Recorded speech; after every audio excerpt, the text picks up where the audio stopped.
The lights took over there for a second. I don't know if anybody noticed that. I don't know what The lights happened. started going, and I started going with them. I think we kind of blacked out there. Haven't woke I up think sweatier since Mexico. We hit what the kids are calling a flow state. Are the kids calling it that still? I thought they met. No, I haven't talked. And decided I haven't talked to anyone under the age of like 30 in a long time. Yeah. It's true. It's true. My only two regular correspondents are 99 and 64, and now you. And now you. You mean age? You mean ages? I thought you were giving like agent numbers issued from the Secret Service. My only contacts are Agent 99. Oh 50. No, I haven't met a Secret Service member in a long time. Since Hands Across America? Hands Across America. We almost made it. We almost made it, huh? Yeah. Few links in the chain. Few breaks in the chain. So I'm trying to figure out the lighting situation. My shit's all whack. I think if you just went with the rave lighting you had before. The what? Probably good idea. The rave lighting, whatever the rave lighting we're calling that. Yeah. Yeah, that's perfect. That's not no viewing hazards for the epileptic, nothing. That's perfect. So that's, if you're wondering why I wasn't doing that, I'd already thought about any of our future viewers who could have had those issues. And Goofy that is boy. Why you are living in 3017. You are a silly boy.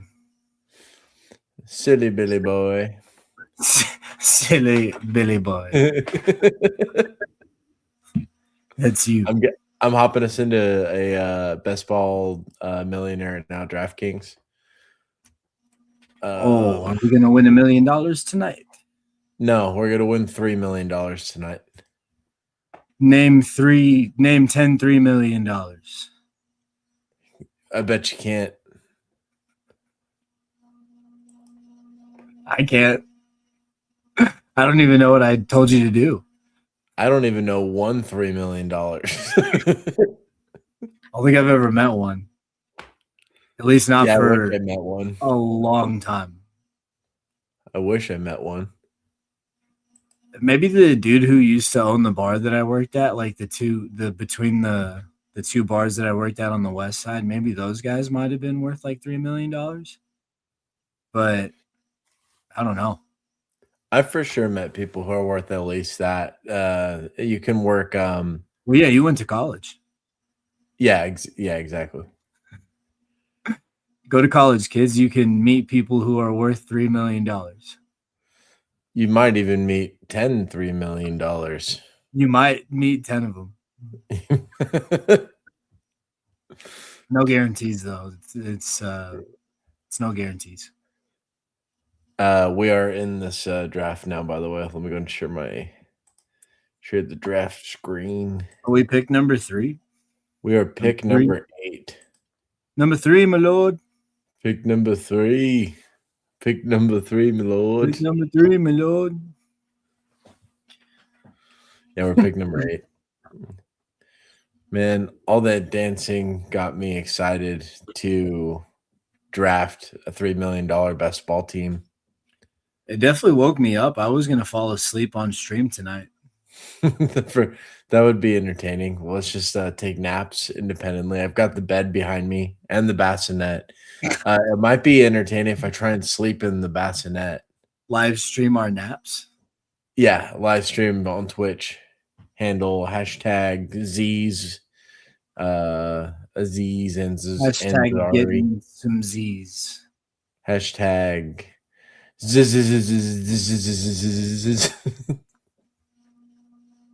All right. All right. Is that like Ted Lasso? I am All watching right. Ted Lasso right now. The All Right had his just perfect acceptance of people. in it. Oh no, it's just because I'm from Texas and I can put that on whenever I want. Oh, I see. So you're fake. I can be, but I'm usually pretty not fake. Faker. But I can have a fake accent when I choose to. I can't get like a Kentucky one. This is more just like General South. Kentucky? More like East Texas South. But like our family's from East Texas, so I don't feel like I'm faking too hard. Yeah, but it's not like you speak with it every day. Grandpa talk like that. Grandpa did, but you ain't grandpa. I do what Grandpa did. I don't care what the paternity test says. You ain't my real grandpa. No, I'm your brother. Are you having a stroke? I'm having a stroke. Are you having a stroke? This is super nuanced, but that's a billboard back home, and I won't explain the joke any further than that. Couldn't believe it was made. Felt like there were just better ways to get the message across. All right. We're on the clock here. Yeah. Do we want to go Jefferson, St. Brown, Cook? I'm going away from Jefferson everywhere. I like Cook a lot. I like CD and I like St. Brown. What? Just because it's early on. CD. We have no CD anywhere. CD. I don't think that's true. I think he's like our preferred first round click so far. It's true. But I haven't been keeping track of it. The myth of the killer. I wrote down our first few drafts, and if we did take him, it was in one of those ones. Yep. He's a big part of my eliminator strategy this year, the week 14 bye week. And then, like I like him as much as I like anybody else. I think anybody in this first round really can be the guy you need in week 17. Except for Justin Jefferson. Don't trust that dude. You don't trust him because of the Kyler Murray situation, but that's fair because I don't trust the receiver because the guy throwing him the football is not good. Yeah, because of Kyler Murray. He's what they say. Let me check this out. Yeah, we got no Lamb. We've talked about him a lot, but we haven't drafted him anywhere. Mary had no little lamb, but now unless he was in like the third or fourth draft that we did, like on our fourth stream. I can't say, but someone whose username is the Trojan Midget just took Kenneth Walker. Kind of early for a Kenny Walker pick. No, it's right on. Running backs are a little scarce right now. Unless you believe in Hampton, I don't know if I do.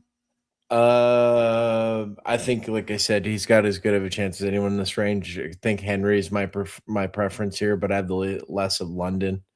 Oh, whichever guy you want to grab here, man. Let's go double receiver to start because we've been going running back heavy for a little while. Yeah. So this will make us get a little different, though. The more I think about the Atlanta situation, the team spot as a whole, and Tua coming in to Stefanski-led offense, I might be unnecessarily limiting myself, but I'm kind of scared that team's gonna just gonna suck. The defense isn't going to be very good as far as any reports that I know of say. We'll see what happens. But so you take a bad defense, and that means the other team's offense is on the field a lot more, less opportunities for your offense.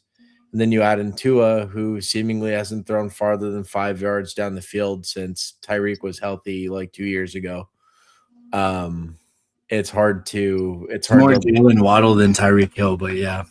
Yeah, well, they don't have him either. Now they do have London, and London's really big body, good receivers in they Atlanta. got decent targets between Pitts, London. I do like some of the depth pieces there too. With they have Branch. The problem is they're like from their wide receiver 2 to their wide receiver 5 or 6 or whatever it is. They're all wide receiver 3 level. So like they don't have a real traditional number 2 guy to go across Drake London. Who else did they add this year? They brought in some Dusty. You mean just like an older receiver? Yeah, like Nick Westbrook-Akine, maybe. Someone picked him up, but no.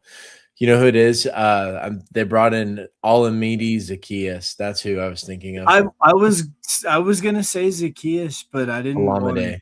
I didn't want to sound goofy. Now they do have Jahan Dotson too, who I really like, and he was a good prospect. But man, this Tua a lot in Washington. In fact, I loved him in Washington. I had a lot of Dotson every year. Like every year, I would pick up Dotson. We got Dotson here. Dotson. We got Dotson. I care. And everybody who watches this will care. Yep, all one of them. We get views. Not a lot, but like we get some. We get some on the shorts. We'll keep going. We'll keep plugging at it. We're building. I don't think I can convince people to watch us draft for 3 hours. You know what I mean? Like we just have to be substantially more entertaining. But we got it. Hey, we're on the clock here. Josh Jacobs sound good, or Kyron, or I like Etienne best in this range. Or T. Higgins. Yeah, I got Etienne on the dock. Yeah. Or T. Higgins, either one. And then on the flip, if Egbuka falls to us, I like him. Focusing on the running backs there alone, the Jacobs, Kyron, Etienne, how are you navigating those 3 in particular? I'm ignoring them, and I'm drafting. I'll take a running back 2 rounds earlier in the first and second round. Here's the thing: is I try to go running back heavy first, second round. If I can't get them, I try to go in the 4th round where I'll get somebody like Javonte Williams. And then if not, then I'll go 5th round, David Montgomery. Like there's usually running backs I feel a little bit more confident in. Like, yeah, well, it's like it's a proposition bet as a whole on the position. So it's basically like, are the running backs in rounds 1 and 2 going to be substantially better than the ones in rounds 3 through 5? Yeah, they feel like that way. All of Jonathan Taylor, Gibbs, Bijan, and McCaffrey, even though the reports of the reduced workload, right, are coming in. Well, you kind of want that for him, though, too. I don't really want him to get 30 touches a game. I think he can be a little bit more effective and a little bit more explosive if they trim him down to 20, 23. For our purposes in this specific fantasy format, I can see him get more touches as the season goes on when they need the wins more and more toward the end of the year. He gets loaded up, and that's hopefully during the fantasy playoffs, right? 15, 16, 17, or weeks 15, 16, 17. And if that's what happens, that's great. He's a steal at pick 8 or whatever. Ooh, Javonte. Let's just go heavy. Back on the horse. So, yeah, I can see him being a very good pick. I just worry, with the age, the injury history, the 49ers electrical. Yeah, the scientific stuff coming out. Oh, dude, are you start him up? Okay. Yeah, got him started up. It will annoy some people that I let the clock completely drain out there, but it kind of annoyed me. It's kind of like 1 a.m. so I'm just gonna let it go. I don't care enough to. it's the exact same amount of buttons to click draft as it was to click star. My cursor has been sometimes having a mind of its own as of late. So if I get the click in, that's going to be good enough for me. Okay. So it just has to be something has to be clicked. It's having its own rave party sometimes in the middle of my other screen. It'll just snap right to the other and then start like clicking. Rave party? Yeah, that's what my cursor looks like. That's not good. No, it's really annoying, and it ends up selecting things I don't want selected and then opening it up. You should get a new mouse. I think I looked it up and it's something to do with either background processes running or the drivers. So, I went through the whole driver installation gauntlet. And then, I've got I ended a lot of background processes and it hasn't done it since, but it's still very sensitive. So I don't want to chance it, but I feel either way. Yeah, I've had bad drivers before, man. They take you to the wrong place, and then you got to be like, because you're like a little bit of an introvert, you get a little embarrassed. You got to be like, yeah, this is where I wanted to go. And then you got to get a whole new driver to take you to the place that you actually wanted to go. Yeah, unless so you kind of close by, then you like walk a little bit. Just so you can go and double click on a person in real life. Swipe right in real life, like the commercial. Swipe right, IRL. Yeah, that's where you. Smile. Hey, how are you today? Go talk to them. How are you today? Swipe. It's where you grab their head and you shove them to the right. I like you. Yeah. And left, you try and like bash it in on a nearby object just to let them know like you're not interested. Well, that's not. I don't like that. You don't do that. But it's got to go left. You just can't do stuff like that. I don't agree. No, it's called assault.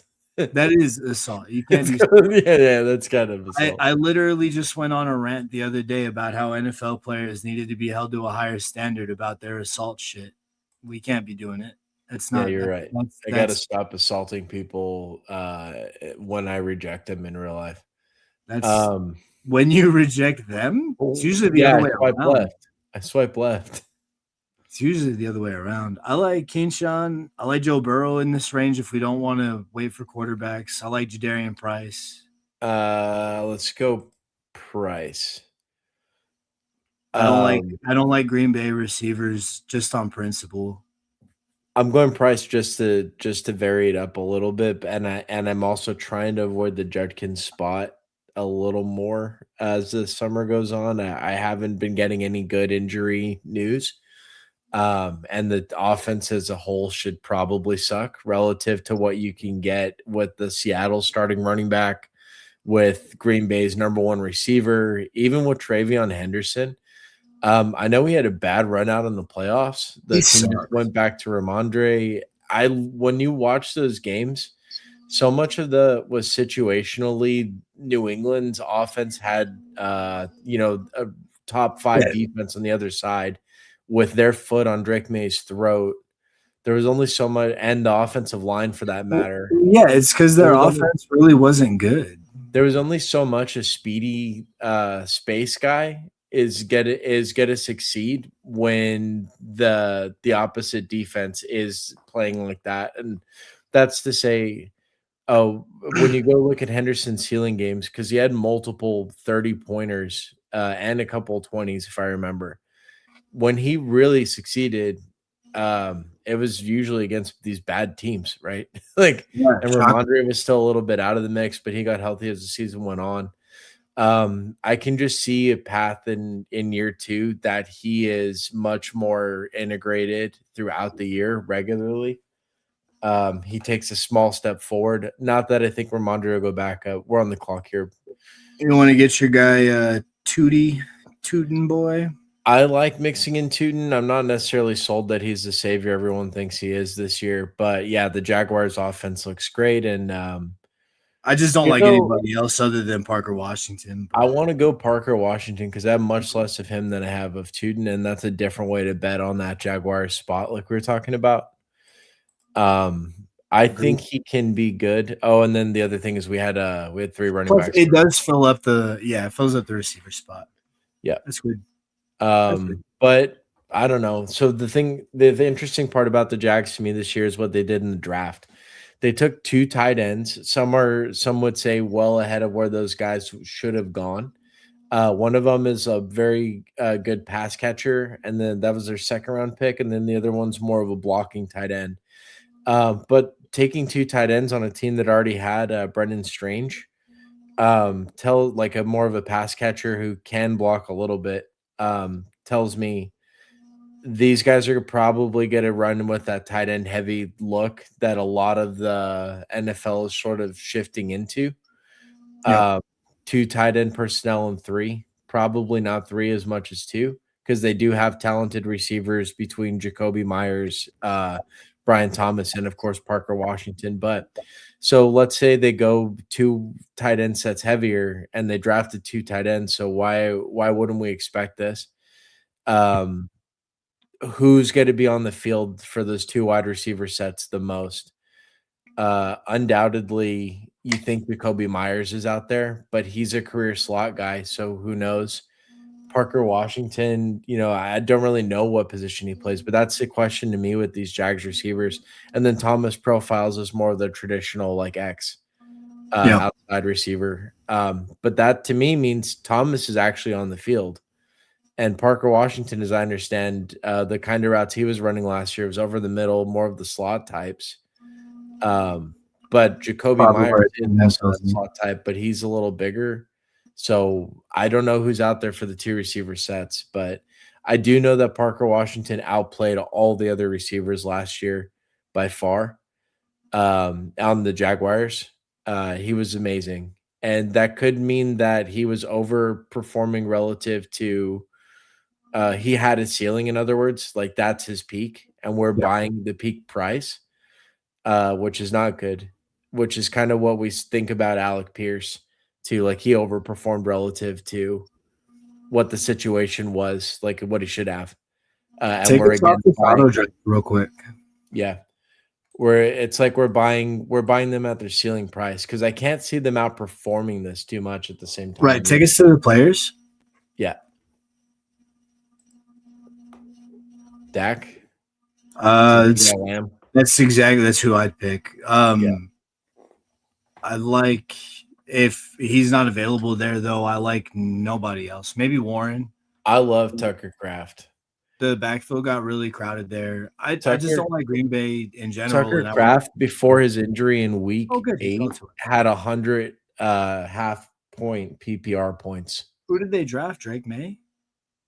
Yeah, they took Drake May at last. So we got Dak. That's goofy. I would not take May over Dak unless I had May stacked up. With what? Kiki Within no, I mean AJ Brown is likely to go there. If AJ Brown doesn't, I was trying to find that team to see if it made sense for his roster. You just got to check the board. Yeah, true. True. No doubt. I think it's MCP. Oh no, there you go. It's this guy. Semen. He had no New England, so maybe he's going for a backstack later. Doesn't matter. I don't like Drake May as much as I like Dak this year, though. I like Drake May at all. I think he's a good talent. I think he's going to succeed this coming year. I think the Patriots offense as a whole will take a step back because they're not going to play as easy competition. But that's kind of easy to say, though, right? Like they didn't have an AJ Brown last year. They had Stephon Diggs, who succeeded most in the slot. But it wasn't like he was taking coverage of the defense with him by any stretch. I don't know. Stephon Diggs, all personal problems aside, generates separation. AJ Brown does not do that. And I'm not confident in Drake May as a tight end thrower to get AJ Brown the ball where he needs it. Yeah, that's fair. I just think that I guess my base point is the entire offense, talent-wise, is going to take a step forward. So even though their schedule's going to get harder than it was last year, I don't see it as being like the end of the world for this Patriots offense, who's really young, relatively speaking, everywhere. And, they're going to be bad this year. They might not win the division with the No, they're Dolphins, going to be like with the Dolphins. 500 or worse. They're not going to be good this year. I think their over under is 9.5. You should probably take the I'm under. taking the unders so hard. Who do you want here? We have a 1-3-3 build so far. It looks like the quarterbacks are all the best picks. I don't mind Laporta here. Um, I'm okay with Fannin, I but like you don't like the Dowdle. Browns offense. That's okay. I like the Rico pick just to kind of round out running backs for now. Yeah, We won't do you have like him to over Fannin or until yeah. Yeah, okay? over Fannin for sure. Okay, start up Rico. Yeah, I'll take any RB2 that has a 50-50-ish split with another guy over most tight ends. I like shoring up running back here. We got 4 through the first 100 picks of the draft, and to me that's a great spot because all the running backs after this serious question It's marks. handcuffs. At best, you have handcuff upside, or the last guy with the last dudes with true standalone roles here are Corum, Dobbins, The Minnesota um, guys. yeah, Rodriguez, Mason, yeah. But but after that, it's all A just lot of handcuff. yeah. Yeah.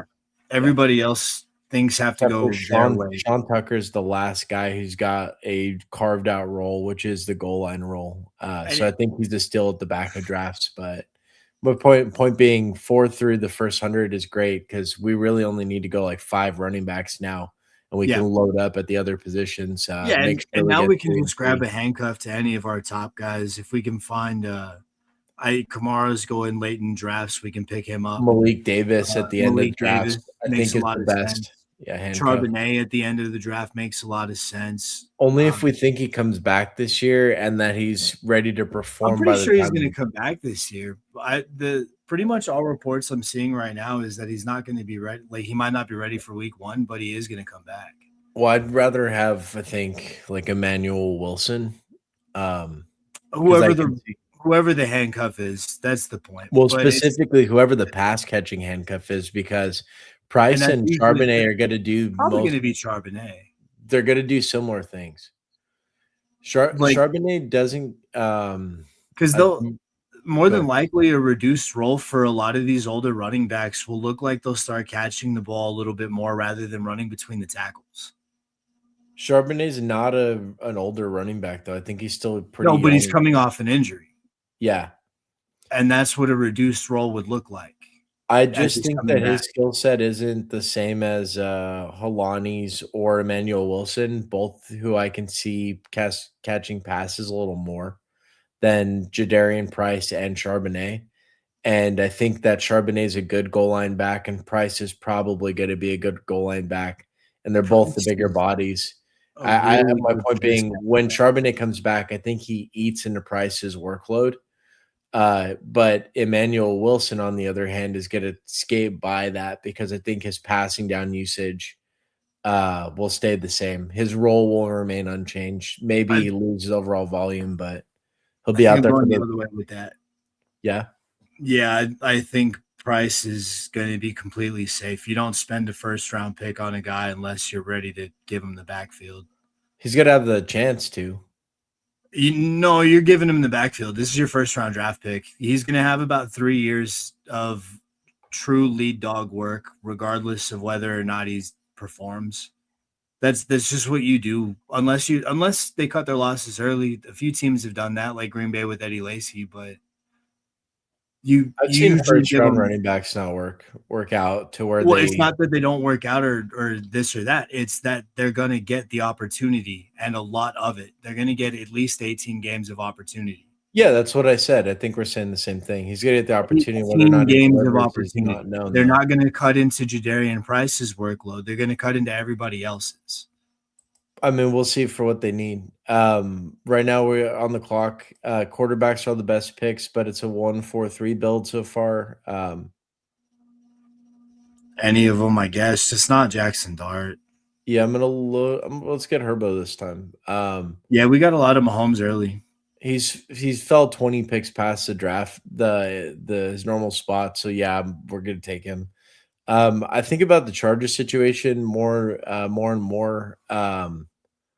They're gonna be really good this year. like 10 like wins, probably. they're just gonna be really good this year. They brought in an OC that for the first time in Herbert's like career, pretty much, he's gonna have someone who knows what they're doing when they're calling plays. The talent around everyone took a step forward. They brought in Njoku at tight end. The running backs are all solid from the third string guy on up. Keaton Mitchell, Vidal showed a lot of flash last year as a workhorse and as a change of pace guy, which is probably the role he'll play to Omari and Hampton. And Hampton, when he was healthy, like kicked ass. Herbo, like this is the best quarterback Mike McDaniel's had by far. I just really the more I think about it, it feels kind of obvious how good the Chargers are going to be this year, provided the offensive line stays healthy. I think you're talking yourself into some stuff here, man. They'll be good. 10 wins, 11 But wins. look at where they're being priced at. Like Herbo's going. I mean, as far as offensive production goes, I mean, it's up in the air. The AFC West got a lot better on defense in the offseason. We got 15 seconds on this clock. We're at Well, then get back to the 2-4-3. players. Probably Worthy or Kincaid for me You here. go Kincaid, but I mean, I'd rather have Kelsey or Ferguson rather than Kincaid. I'm gonna start up Kelsey here. Fergo goes quite later. We need a tight end. If we wanted tight end in this round, it's Kelsey. If we wanted to wait, it's Ferguson. We got him. Let's focus in on our team here for just a second. So 2-4-3-1. So far with Dak and Justin Herbert at quarterback. We should have taken Ferguson. We still can. I'm saying he doesn't go till pick 127. And that's about where we pick next. Well, he may or may not fall. We'll see what happens. May or may not, but we have Dak, and there are lots of good tight ends around him, so he may fall back to us. Well, yeah, it's more about just securing the stack. I don't know who the Chargers starting tight end is. Yeah, nobody does, right? That's a big situation because Njoku being brought in means that the rookie they had that actually had some ceiling games last year, Oronde Gadsden. That's Gadsden, right? Yeah. Yeah. Well, maybe they're just switching to the two tight end look. Njoku did that a lot in Cleveland, so they might. That's what people are thinking. But then you know what? Which receivers do they play? They have Trey Harris, who's a really big blocking receiver, basically out of Mississippi State. That could be another reason why they're bringing in Njoku too. He's a really good pass catcher as well. Yeah, Njoku's super explosive. You can see that working out very well for them. Whereas Gadsden, like, I would like to get a piece of both of them, to be honest. Just across different drafts, I'd be picking one or the other, maybe even both. Man, there's a situation here where they have an Aaron Hernandez, Rob Gronkowski type. Yeah, someone mentioned that earlier. Yeah, I did right now. But I think the other offense that profiles exactly that way is the Raiders too, between Michael Mayer and Brock they're Bowers. trying. They're trying. We'll see what happens with this quarterback play this year, but they are absolutely trying to build that kind of situation. Yeah. I hope the offensive line gets better because I do want to see what Fernando Mendoza can do, without any asterisks. Like, I don't want to be like, oh, well, if his offensive line was better or if his receivers could catch. Like, I don't want to have that. I want to see what he can do. We'll see when he actually gets starts, because the team's saying like they want Kirk Cousins to start the season. I could see him finish the season. I could see him having a 4-game season, and I can see him not taking over till the bye week, which I think for the Raiders like week 13. And we looked at the schedule last time, and we saw that they're likely to have a lot of losses anyways by that bye week. But there's stretches of the season where you could totally see Cousins getting benched, and at the same time, I could see the coaching staff just wanting to keep Cousins in there to protect Mendoza from the heart of the schedule. We're on the clock here, by the way. Ferguson. Yeah, the only other thing I could think of is maybe shifting to Jalen Coker if you want to get that guaranteed. I'd rather go Coker here between the two. Up to you, though. Yeah. Okay. Yeah. Okay. Yeah. Maybe Ferguson falls anyways because the tight end talent is still great around here and stuff. To wrap up Mendoza, I think the Raiders offense has the potential to do because of Kubiak. They could like Kubiak's last 3 years have all been elite offensive production. The Saints were scoring 40-point games just 2 years ago before Derek Carr had that injury when they took down the Eagles in week 4 or whatever. And then the entire year before in 2023 was one of the best offenses in the league. Kubiak then goes to Seattle, right? And fixes Darnold, who the fuck can do that? No, I'm just kidding. There's nothing wrong with Darnold. The Minnesota. only thing wrong with Darnold is that he played for the Jets. Yeah, that's true. It's literally the only thing ever wrong with quarterbacks who go through that system is that they play for that system. Do you think Geno is tainted too then, or? No, he got out of there and played all right pretty much everywhere else. Well, I mean, Vegas, but Vegas is Vegas. Vegas was the Jets last year. So, yeah. They were awful. They even had Geno a quarterback to just fully show everyone that they were the actual New York Jets last year. They were like, we don't copy paste. That's what we want. Okay, so recapping the team real quick. Got Dak and Justin Herbert, ETN, Javonte Williams, Jarian Price, Rico Dowdle. Go to players. To players. We have 20 seconds. You got this. Go to all. I think it's receiver here, though. Do you? Yeah, I think Diggs looks the best. No. We only have 4. Think again. Take your pick then. Just pick a different receiver. Any different receiver. All right, we're gonna go Shaheed since I was just talking up the Seahawks. I do like McMillan here. That was the name that jumped out to me, but yeah. But I do think Diggs was gonna whenever he signs with the team, his ADP is gonna go up like 20, 30 picks. Well, good for everybody else who gets him. Well, he's gonna I think he's locked in at like 12 full PPR points a game from most teams he signs with. There are receivers who will put that same production who do not have the same issues that he has. The only question is, do you think the people around him or later, can we get enough for this team? Of them. Yeah, a few of them. I don't, dude. You talk about aging this, aging that. You got to start making sure that you add Stephon Diggs to that list because his younger brother looked old as hell last year.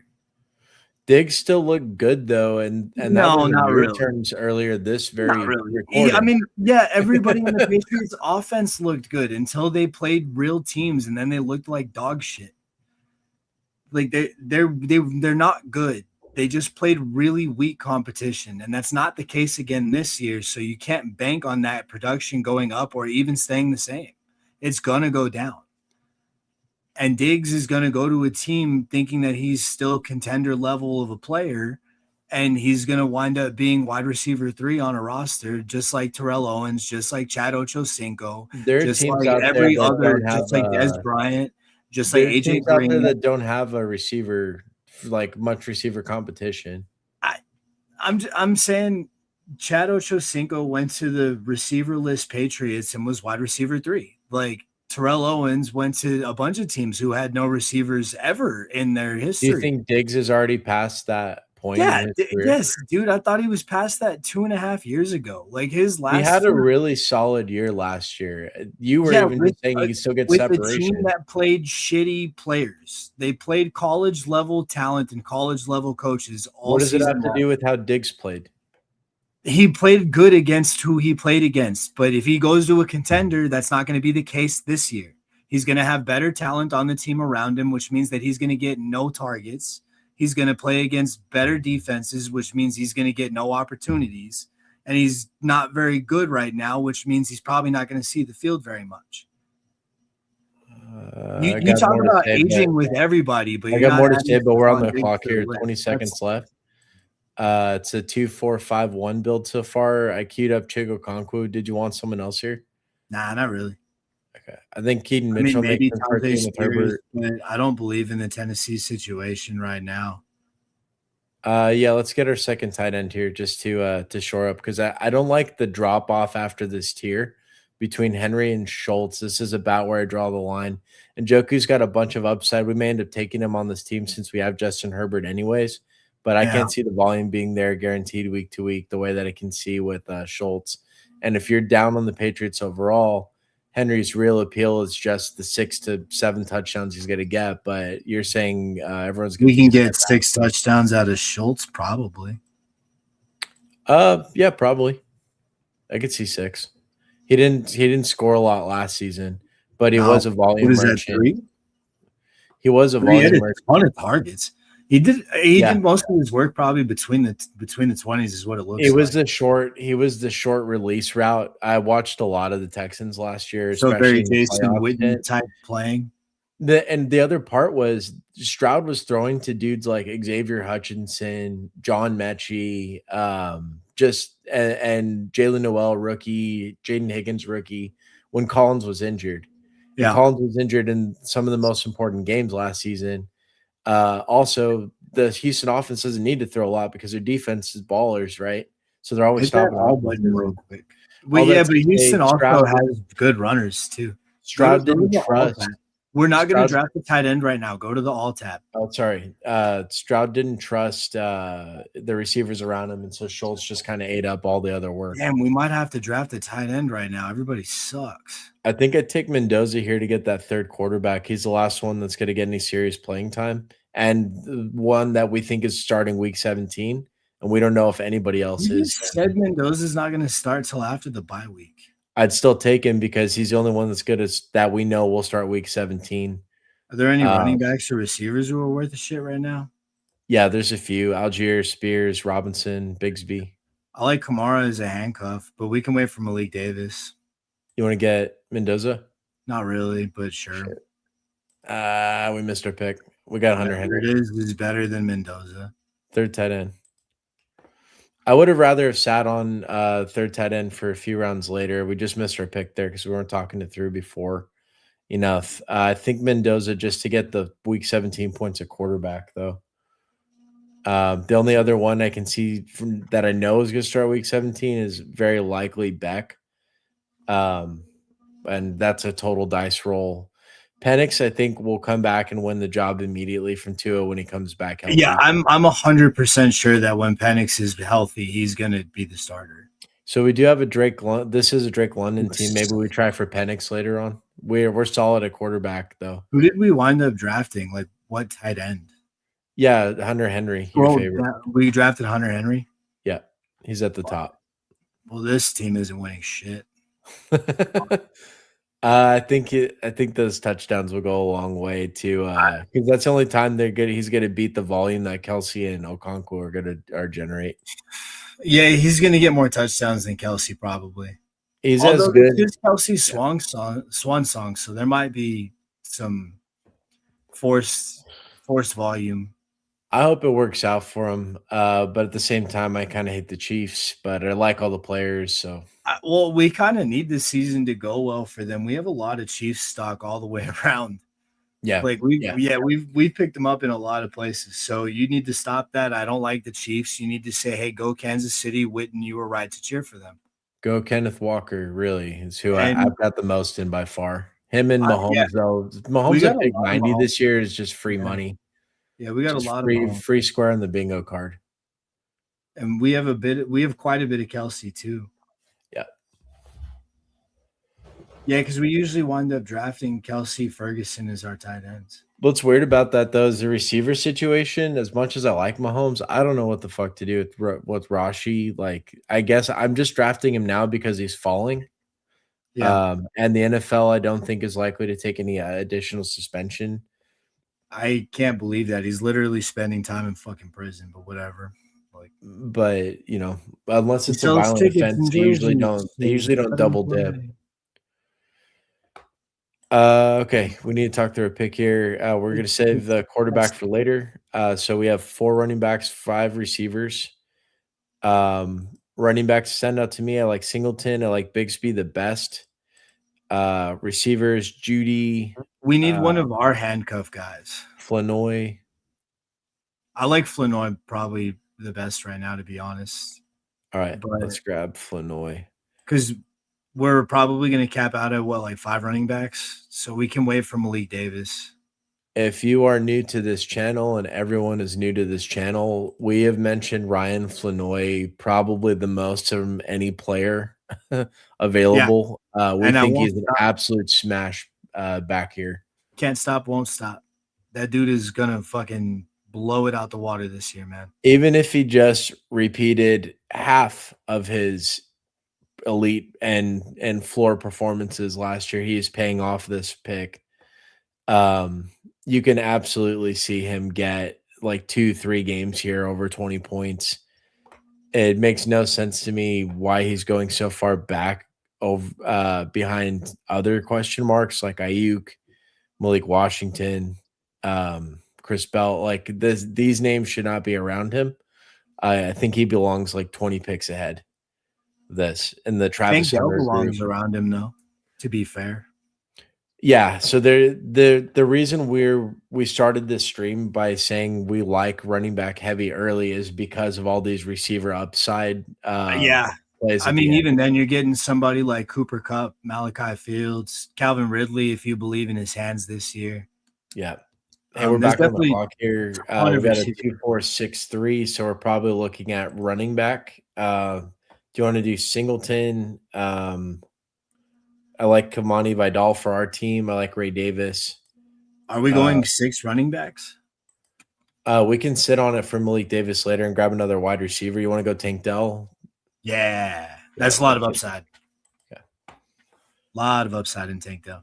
This I back feel like half, there's medium upside in Cooper Kupp, but because there's like, because Jadarian Price can't catch the ball out of the backfield, and you mentioned 2 other running backs who have that similar skill set. I feel like the passing game is probably not going to be too prosperous for everybody. it's open. It's an open question right now if Jadarian Price is going to catch balls out of the backfield because he just does. didn't do it at Notre Dame. I mean, he did. Like Jordan Love wasn't like he missed the whole season. Jadarian Price did not catch very Are many. you going to tell me he had 0 catches for 0 yards his entire time at Notre Dame? That's what you're going to look me in the video cam and say. Well, I think you just 0 took catches for 0 yards I in his think you took entire the career extreme. at college. I think you took the extreme negative position of what I'm saying. You turned it into a straw man, which is kind of not relevant. You said he to what didn't catch the ball. I'm saying, is he going to catch in the NFL? Well, he I'm doesn't. saying he profile as had a to basket. in college, and that skill set will translate into the Jadarian NFL. Price caught just 15 receptions. That's across 15 his more than you 41 implied. game across his 41 game That's college 15 more than you implied with your initial statement, Troy. career. 15 is lower than I imagined. I thought I was gonna be saying justifiably saying this guy does not catch passes at Notre Dame. No, with like a 30 Can or you- 40. can you look mark. up Jeremiah Love's passing real quick, receptions real quick? Because if I Yeah. remember correctly, they pretty much used Jadarian Price as a primarily like pass blocker when he was in on those situations. But if I do, and if I'm thinking about Notre Dame's offense correctly, I'm thinking that they just didn't throw the ball a lot to running backs. You'd probably be wrong about that because How many times did he Jeremiah catch the Love's- ball? Yeah, I'm about to find out, but Jeremiah Love is getting glowing remarks for his route running. Well, he's good at it. He Like, caught, that doesn't he mean caught he had to 4 do it a lot. times as many passes, 63. So 60 over his 4 years there, 3 years there. Let's find out. So they're just not throwing the ball to the running back at Notre Dame, is what I'm gathering. Well, it depends on how many games he actually played. Played enough to be the 3rd overall pick. Take Probably me to do that the in players 1 or 2 tab. years. Jeremiah Love played 41 games, so 60 receptions. Yeah, that's not a lot. He's catching what 2 to 3 a game or 1.5 a game or something. Yeah. So I watched a lot of Notre Dame games over the last few years just because I live with Dad. They run the ball And then they play teams like when they throw the ball, it's to the receivers. And that's why I'm so high on guys like Malachi Fields when they come out, because like I had to watch them. I mean, I say I had to. Like it was kind of cool. They were good players, but like I just kind of had to watch them. Yeah, a lot of run blocking from the accessory pieces there. We're about to be on the clock again. We got Good a stuff. 2-4-7-3. This is about where Penix starts to make sense. We can probably sit on him to the next turn. We have 4 running backs so far, so we can lock up that 5th, or we can keep hammering receiver here. I mean, I kind of like Cooper Cup. I don't want any part of Ayuk or Christian Kirk just because I don't believe in him to stay healthy. Zach You like Branch 80? might be all right. Yeah, I prefer Branch over Cup. Yeah. Yeah, So I don't especially if like. we're gonna go Penix. I know you asked about Mitchell like in passing real quick. I don't like Jets pass catchers on principle, but Yeah, with Geno throwing the ball, it might be better. AD Mitchell he's probably like a top 20, and I'm saying this in all seriousness. He's probably a top 20 receiver skill wise. Right. He just cannot catch consistently. That's his one like Oh, so skill he's Kadarius Toney, deficiency. basically. And also he ends up playing for these situations like the Colts last year with the mix of Daniel Jones and Anthony Richardson for a season before. So he found himself as a third receiver on a team that wasn't these are not air raid offenses with suspect pass throwers. And then he goes to the Jets. This guy at Texas, the UT Austin, was one of the better receivers in the nation. And in the NFL, he separates, he wins his routes, and he's a big physical presence. And if he just caught the ball And then he every drops time, the or at ball. least Okay. 90%, So yeah, the team would trust him a little more. And he also that's does this thing. He also fumbles. He puts the ball on the ground, and he kind of makes his reputation. The reason he got traded from the Colts in the first place, because he has this reputation as a bonehead. He did something like kind of like the equivalent of the Deshaun Jackson, put the ball on the 1 on yard the line 1 yard before you line. go in the end zone. I think he literally did that. I might be mistaken, but all that said, they added a lot of the Jets added a lot of pass catchers in the Yeah, draft. they drafted a receiver in the first round. I'm not touching any Jets pass And catchers Sadiq who aren't. Yeah, and that's Sadiq, not. right? So Yeah, 2 pass catchers. and But that's I'm Mitchell not. has a talent to rise above that, I think, if they had enough volume He in the apparently passing. doesn't have the hands for it. So if there's one thing you can bet on in the NFL, it's that a receiver who can't catch is not going to get targets. But what if he could? What if he We could, can't. We can't. But you And can we're not going imagine to it'd be play the like what if if he he did, could right? catch because he can't. I Um, like a third quarterback here because a yeah, few of let's these lock him guys up. actually make sense. Penix, I like. I Yeah, like I like JJ Penix the best. McCarthy. I like You don't Cooper like Rush. McCarthy. You don't like Nobody McCarthy. likes JJ McCarthy. That's Yeah. why I followed him up with Cooper Rush. I like I Trevor, actually is do that kind of Trevor like McKee? Quinn Ewers. Like Tanner I'm McKee? unironically, I do like Quinn Ewers, I'm a but big that's just McKee because I'm a guy. Texas fan. I know Justin Fields will get some looks this year just because I feel like Mahomes isn't gonna like if he is ready for week one, they might take it a little slow on his comeback. I'm very confident that Mahomes is playing week 1 because of the NFL schedule. This is not my original point, but it just makes sense when you look at it. The NFL put what is it, Denver Chiefs week 1, and it's let's take a look at the Chiefs schedule here. So that explains a lot of the posts I've been seeing. People are legitimately upset that their division game scheduled the first 2 weeks of the season. Yes, it's kind of rough, but this I is the don't think it's NFL. rough. That's football, dog. Like if Yeah, you're that's what I'm telling me that saying. you weren't ready to play week one and you get paid to play football, I hate you. Like that's That's your how I feel whole about job. it too. I think you got to be ready to go. It's So your it's not whole job. just that. It's not just that they scheduled the Broncos week 1. That's Monday Night Football. So that's a Monday nighter. Yeah, the NFL So called the you think Chiefs that and asked. one extra day of rest will make Mahomes' knee miraculously heal? No, that's besides the point. The one No, extra day I is know. nothing. I'm just saying it was a pretty serious injury, and he sustained it late in the season. And I know modern science is fantastic, He's but rehabbing 7 hours a day. that could be counterproductive. Yeah, that's what people say when they hear the 7-hour mark. So the problem is rehabbing 7 hours a day means he's probably doing physical therapy for like an hour and a half. And And then it's putting like ketchup five on and a his half steak for the hours other of 5 different hours. forms of rest and relaxation.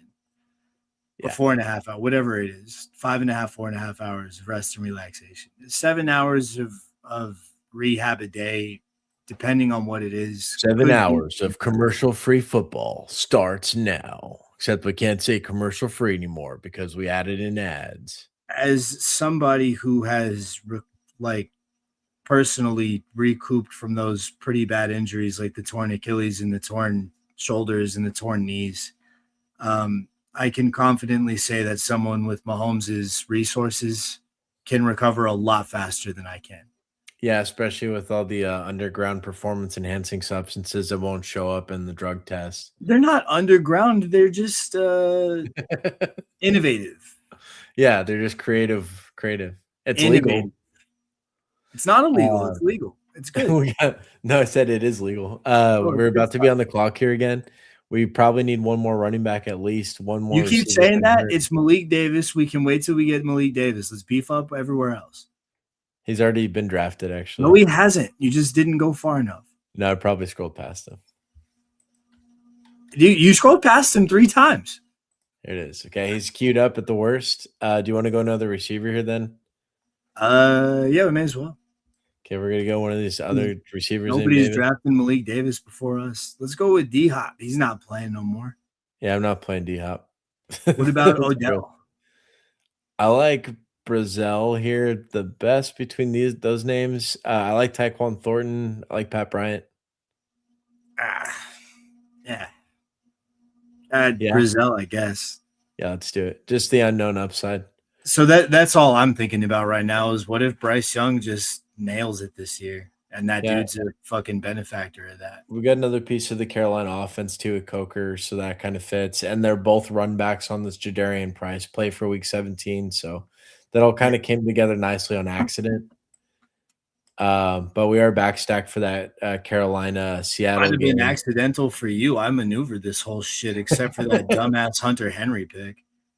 Yeah, I would take that one back if we could, but hey. We needed a third tight end, and he might get more touchdowns. Well, he's going to get more touchdowns than pretty much anybody else that was going in that range. So it's not a miss of a pick. I just really hate the New England offense. Yeah, I don't feel the same about the New England offense, but agree to disagree. They should try to be a good offense. That might make them better. Do you have any have you looked into the San Francisco running back situation behind McCaffrey at all? No, and I don't plan to. He's going to do more black magic this year and be okay. Yeah. Yeah, that's probably right. Ultimately, he probably just takes 85% of the workload he was for most of the season, and then in the playoff then toward the end of the season when they need the wins, they'll start loading him up full again. Probably. Yeah, the research that I've done historically, the rookie running back that the Niners draft doesn't get the playing time. So that would be Kalen Black this year. The bull case for Kalen Black is that they was an absolute reach. This guy was basically the third running back or the second running back on Indiana's team last year. Not as good as the main starter, but the Niners thought he was a great fit for their offense. So if they believe in the talent enough to reach for him, to pull up a guy who wasn't considered even a top 10 prospect by a lot of boards, there's a reason for it. So you can totally see it the other way. Jordan James, on the other hand, is more established. We're gonna wrap up our draft with Malik Davis here. Handcuff Javonte. That's the good stuff. Jordan James was actually at the University of Oregon with Bucky Irving. they actually profiled very similarly. A lot of people's comps for Jordan James is Bucky Irving. So you can imagine that type of player, fast, kind of like a cannonball that That's bounces off of hilarious. people, not an elite goal line back by any stretch. Will do most of the work between the 20s and can catch passes a little bit. He's more established in the offense, so he didn't get any run last year as a rookie. And they, of course, still have Isaac Orendo, who was one of the biggest rakes I've ever stepped on in my life. Last year, I had like 35% Isaac Orendo because he got all the usage the year before. Yeah. And, and he is what there's this metric called the RAS, the raw athletic score, which is basically all of the combine stats that you put together. So like your vertical, your broad jump, your 40, it's basically a measurement of how good of an athlete you are compared to all the other people that have tested in those drills prior. Yeah. And Isaac Orendo is like a 99th percentile RAS score guy. He is an athletic freak by any statistical meaning of the word. Uh-huh. A true outlier. And you bought that. Yes, because he showed me it the year before. And then, McCaffrey stays healthy the entire following season. And not only does he stay healthy, any spelling is not done by Isaac Orendo. Orendo plays special teams the entire season. That's what you do with athletic guys in football. You put them on special teams. They went out and got Brian Robinson as the backup. And I guess Brian Robinson's a better running back than Orendo, but he didn't show it last year. What Orendo showed in the games that he got was basically McCaffrey light. Let's go ahead and recap this team. What does McCaffrey light mean? Like he caught like 5 less passes? No, like I had Orendo the season that McCaffrey got injured, and it was awesome. It was like 20 PPR points a game. Whereas McCaffrey, what people think of when they think of McCaffrey is like 25 locked in PPR points a game. Locked in no matter what, he's got to get there between touchdowns, receptions, yards. So yeah, McCaffrey light here means like 20 instead. I'm going to turn us into another draft. I didn't get a chance to recap the last one, but if you know us, it's just Cowboys heavy and a lot of late round receiver. Not every draft. It's not even close to every draft. We fade a lot of the Cowboys just because you don't want to draft CD in the first round.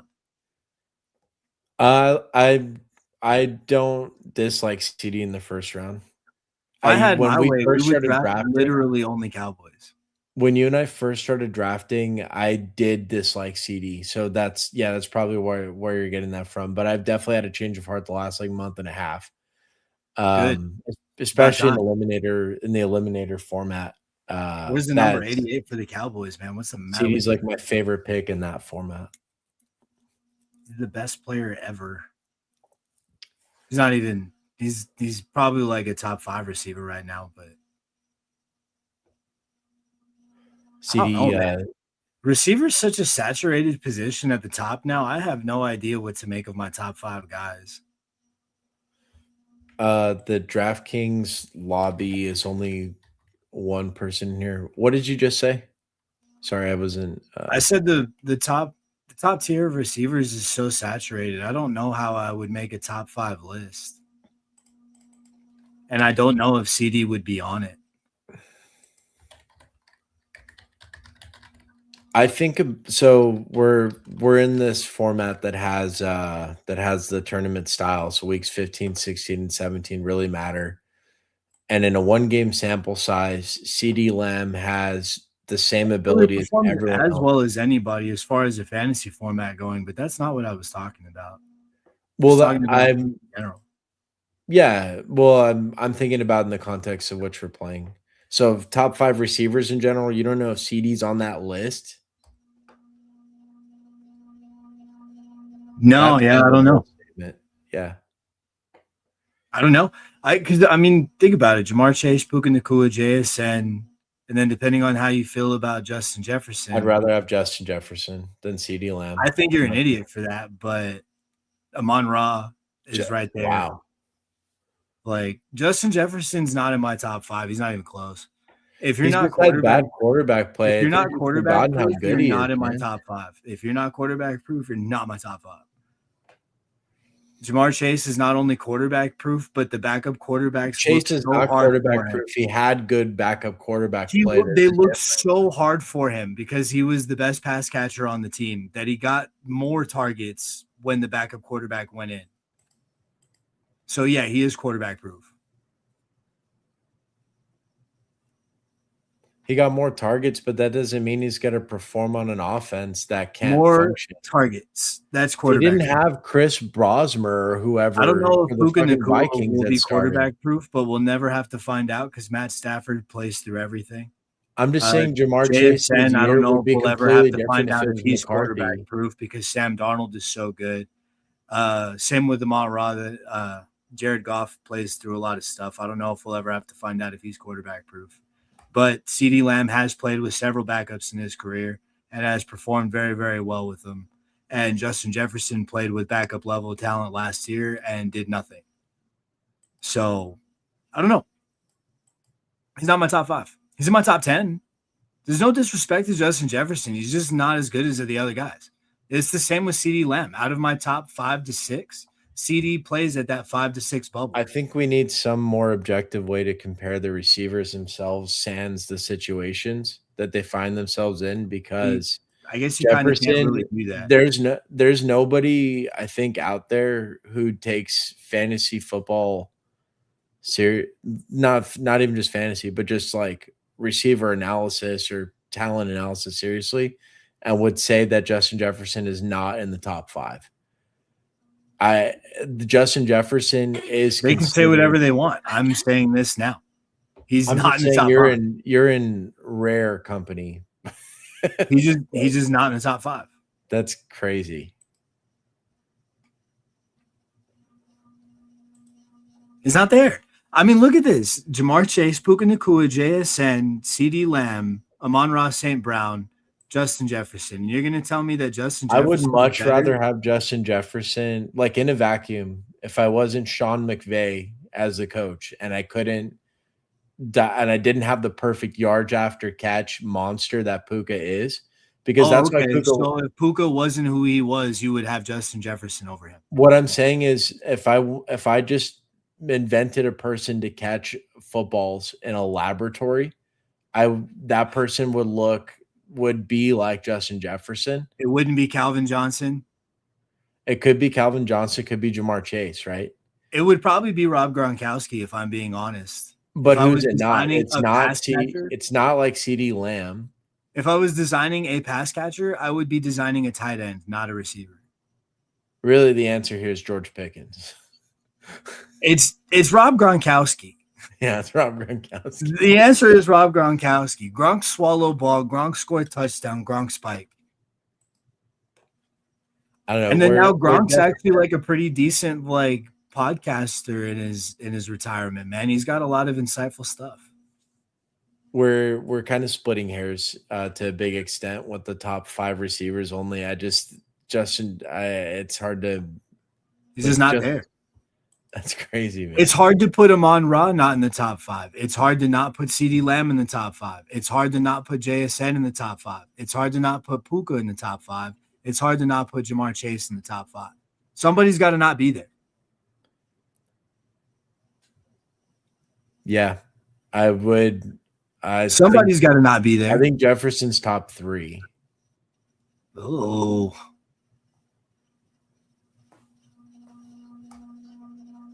That's just gross. Maybe you could say JSN passed him last year, but JSN was so much better than him last year. JSN just had a better situation. Oh, Sam Darnold was a better situation? Get out of here. You just trashed him. He's a way better situation than Max Brosnan. You just trashed Sam Darnold a few minutes ago. JJ McCarthy. You literally just shit on Sam Darnold a few minutes ago. I don't think he's that great. I think Darnold's like a top. I think Darnold's like a top 15 quarterback. Any given. Well, you just shit on him a few minutes ago, so I don't think he's that great. But I think he's infinitely better than JJ McCarthy and Chris Brosmer or whoever. He got through 4 picks and 2 of those pick sixes in one game. Would you Couldn't throw rather the have ball that at all. dude or I don't think they prime had a Nathan pass Peterman? completion in a half. Would you rather have that guy or prime Nathan Peterman? Just can I just get like No, you have to pick one right now. prime Nathan Peterman? Yeah, or that other dude, whoever Prime the fuck. Nathan Peterman by far. Why? You're an idiot. That dude threw 5 interceptions in a half. Prime did In that? his prime, yeah. He threw 5. He was a terrible quarterback. He's really awful. I'm gonna find Nathan Peterman's best game, and that is who I'm considering as prime Nathan Peterman. That's not how prime works, Troy. What is then? That's peak. That's not prime. Well, Prime how are we is- saying there's a difference? Prime here? is the longevity. Peak is like their literal highest point. How are we saying there's a difference here? So Patrick Mahomes' prime was the 3 Super Bowls. His peak was probably the one that he played so well, even though his team lost against the Buccaneers. Yeah, that was that was the best quarterback like performance. I've it ever seen. was. You're dumb for saying that. It was great, but it was not the best quarterback performance anybody's ever seen. Fucking weirdo. I've seen shortstops throw the exact same throws he's doing because he is a shortstop. So it turns out Nathan Peterman's peak was in his prime. Yeah, 5 interceptions in the first half. No, he had his let's see. The best game he could have put together. He completed 7 of 10 passes for 79 yards. And That's a pretty touchdown good. pass. That's the guy you want? Shit. Yeah, over Max Brosmer, yeah, because that is infinitely better than what anything Brosmer did last year. Did you not see that game against Dude, the I Seahawks? don't watch the Vikings because they suck. They like- went against the Seahawks, and the line for a defensive touchdown on the Seahawks was like minus money or something. It was I gotta watch likely. more of the Vikings tape. It was like Maybe I am missing likely. something with Justin Jefferson, but these other guys are actually really, really good. And Justin Jefferson just is really lackluster. Played 3 more games than CeeDee Lamb and only had like 10 more yards than he did. Jefferson's gonna make you eat your words this year, man. I Dude, don't know, Kyler. here's the I know problem. you're not a fan of There Kyler. are people who are telling me that George Pickens is the best receiver on the Cowboys. And if you're telling me that George Pickens is the best receiver on the Cowboys, and I'm arguing CeeDee Lamb for top 5, Justin Jefferson is now wide receiver 7. Do I think George Pickens is the best receiver in the Cowboys? No, I don't think he's No, it's better. Ryan than Flanoy, if we're being honest. But that. they drafted CeeDee Lamb. They made the big trade for George Pickens. That's why they got to get him. Miles Austin. Oh God, That was a bad time for us. it was a bad time. It was a bad time to be a Cowboy. It's been a bad time to be a Cowboy fan for 30 years now. But like that was never a a good time to be. particularly bad time. That was a particularly bad time to be a Cowboys fan. That shit was horrible. This It wasn't as bad as the Vinny Testaverde, Quincy Carter years, though. Quincy Carter. I had his rookie card. The cocaine cowboy himself. Damn. Okay, so we're in an eliminator lobby, and we're also in a DraftKings 3 mil. What are you doing to us? I'm seeing which one fills first. Oh, I guess that makes sense. Yeah, and then we'll leave the lobby, the other one. We're out this bitch. Both are Because it's not- 9 out of 12 right now, which is one off from the big time.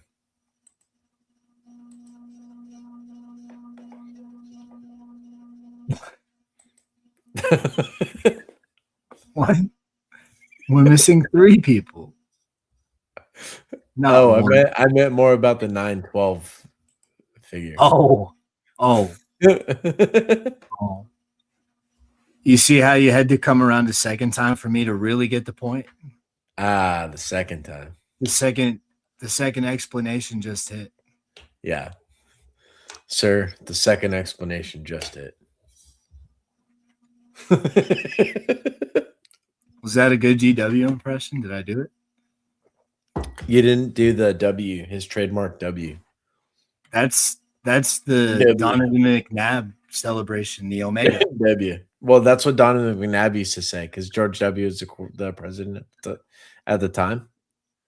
So So you're after- telling me that Donovan McNabb was actually celebrating George W. Bush, but didn't want people to know that he was celebrating George W. Bush? So No, was like, he "Oh, he it's the totally Omega." wanted him to know. He would just go W like that. He go W. I think you're Donovan wrong about McNabb. this. In fact, Donovan McNabb changed his name to W. McNabb. W. McNabb. Well, yeah, because he's a winner, but like he didn't do it He's for a George winner. W. Yeah, he's a He winner. didn't do it for George W. I'll put money on that if he did. Ever I don't since think he did. Donovan I think you're McNabb making got that up. Really. inducted into the Skull and Bones Society, he hasn't been the same. What? The secret like Yale society that George W. and a bunch of other famous and important people are inducted Oh in. yeah, with the broomsticks and You wake up in the coffin. Yeah. Kind of like that 13 Reasons Why show when they took that kid in the stall with the broomstick. I haven't seen that show. Don't. I can't count that high. It's past 4, but before 100. So it's 4 I can get to because I got the many fingers. Can you get to 100? Let's try it. 1, 2. Mr. Beast made a video where he counted to 1 million, and that got him. That was his first million views. Mr. Beast. Really? Unless he gives us money and then he's cool. I think he's just a good person taking advantage of a good situation. The only thing I don't like about it is I'm sure he's gonna give people the money anyway, but he makes people do absurd things for money. I don't know. I think of it like here, let me exploit you because you're broke. Do this for likes and comments. Well, shit. Have you ever worked a 9 to 5? No, I worked worse. I worked 4 to 12s. Well, that's what I'm saying. Like, what are you doing for money that's so much worse than Mr. Beast? I'd like give me the stupid game show. Man, put me in some spandex and make me like put me in spandex and make me like shoot my boss or something for like I don't know. Like whatever. Normal people shit is what I'm doing for money. Whatever the fuck those other people are doing, fuck that. Man, my cursor's starting to go whack on us, so we're gonna find out who we end up drafting on accident here. This is gonna be fun. The screen's doing some fucked up shit too. Yeah, I just unplugged my mouse, so the external mouse. So now we're all trackpad. Hopefully that's good enough. Do you not like your trackpad or something? It's my setup. My main laptop is off to the side, so it's harder to get to the trackpad. I have another mouse that's right in front of me that's easier to use. It's just a particular situation. This mouse is several years old. It's plugged in it's plugged into an external USB. There's like 3 or 4 different reasons at each part in the process why it could be lagging or breaking. Oh, just get a new one. Equipment. It's not connected right. Just get a new one. The PC itself, I got it's a few years old. The PC I bought is the same one I got before I went to graduate school, which is now 8 years ago. Mine's are like $10, dude. Get a new one. Yeah, I know. That's what but I don't know if what are we doing? I think the mouse works fine. I think it's the PC. It's 8 years old. The software I have on this, you think the PC is fucking up, but the only thing that's really fucking up is the mouse? No, that's it's so the issue that's happening could be a result of back-end processing that's taking forever. So that's why I suspect it's the PC side of it, not the mouse. All right. Well, hopefully we auto draft. I don't want to get into the weeds because it's very boring and not football, but I'm pretty sure it's just back-end processing that I need to like close out somehow or prevent from running. Well, you should do that. Well, fine, I will. Do you want to get McCaffrey or Taylor here? Nah, Justin Jefferson, man, he's great. Let's Jonathan Taylor, bro. No, I don't want Justin Jefferson. I don't want Justin Jefferson. We got Taylor though. We got Taylor. All right, good. I wouldn't have minded St. Brown or James Cook either.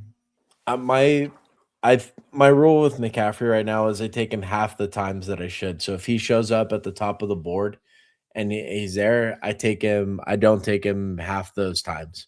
Yeah. Because I still want some exposure in case he is the guy that you happen to need. But this is just so late in his career. He stayed off the injury bug last year. I just how Yeah. many What are times the can odds we he cheat does it that? 2 years in a row? Yeah. Yeah. Well, so we'll see. Plus his efficiency, all so it's not just if I knew he was healthy the whole time, great.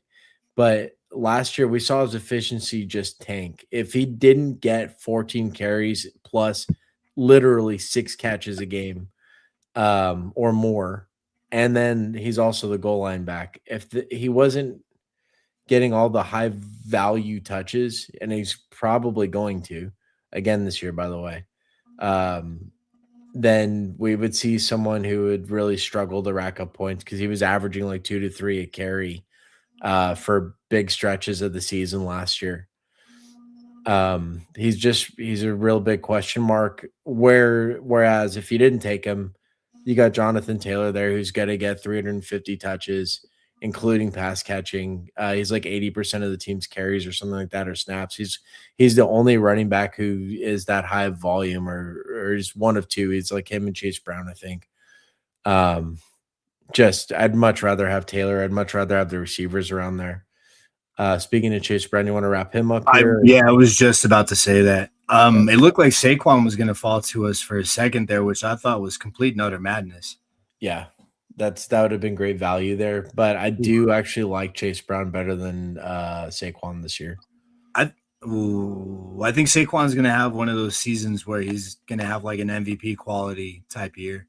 I think Philly's going to be looking to feed him the People are ball. polarized on him, and I think the reality is he probably just gets, I don't know, 85% of what your ceiling outcome is. I think he's going to be a very, very good pick. I mean, even 85% of what I'm thinking he gets is still going to be a really good fucking season. So the Eagles, I think his name will be tossed around for MVP for about 6 to 10 weeks this season. Saquon,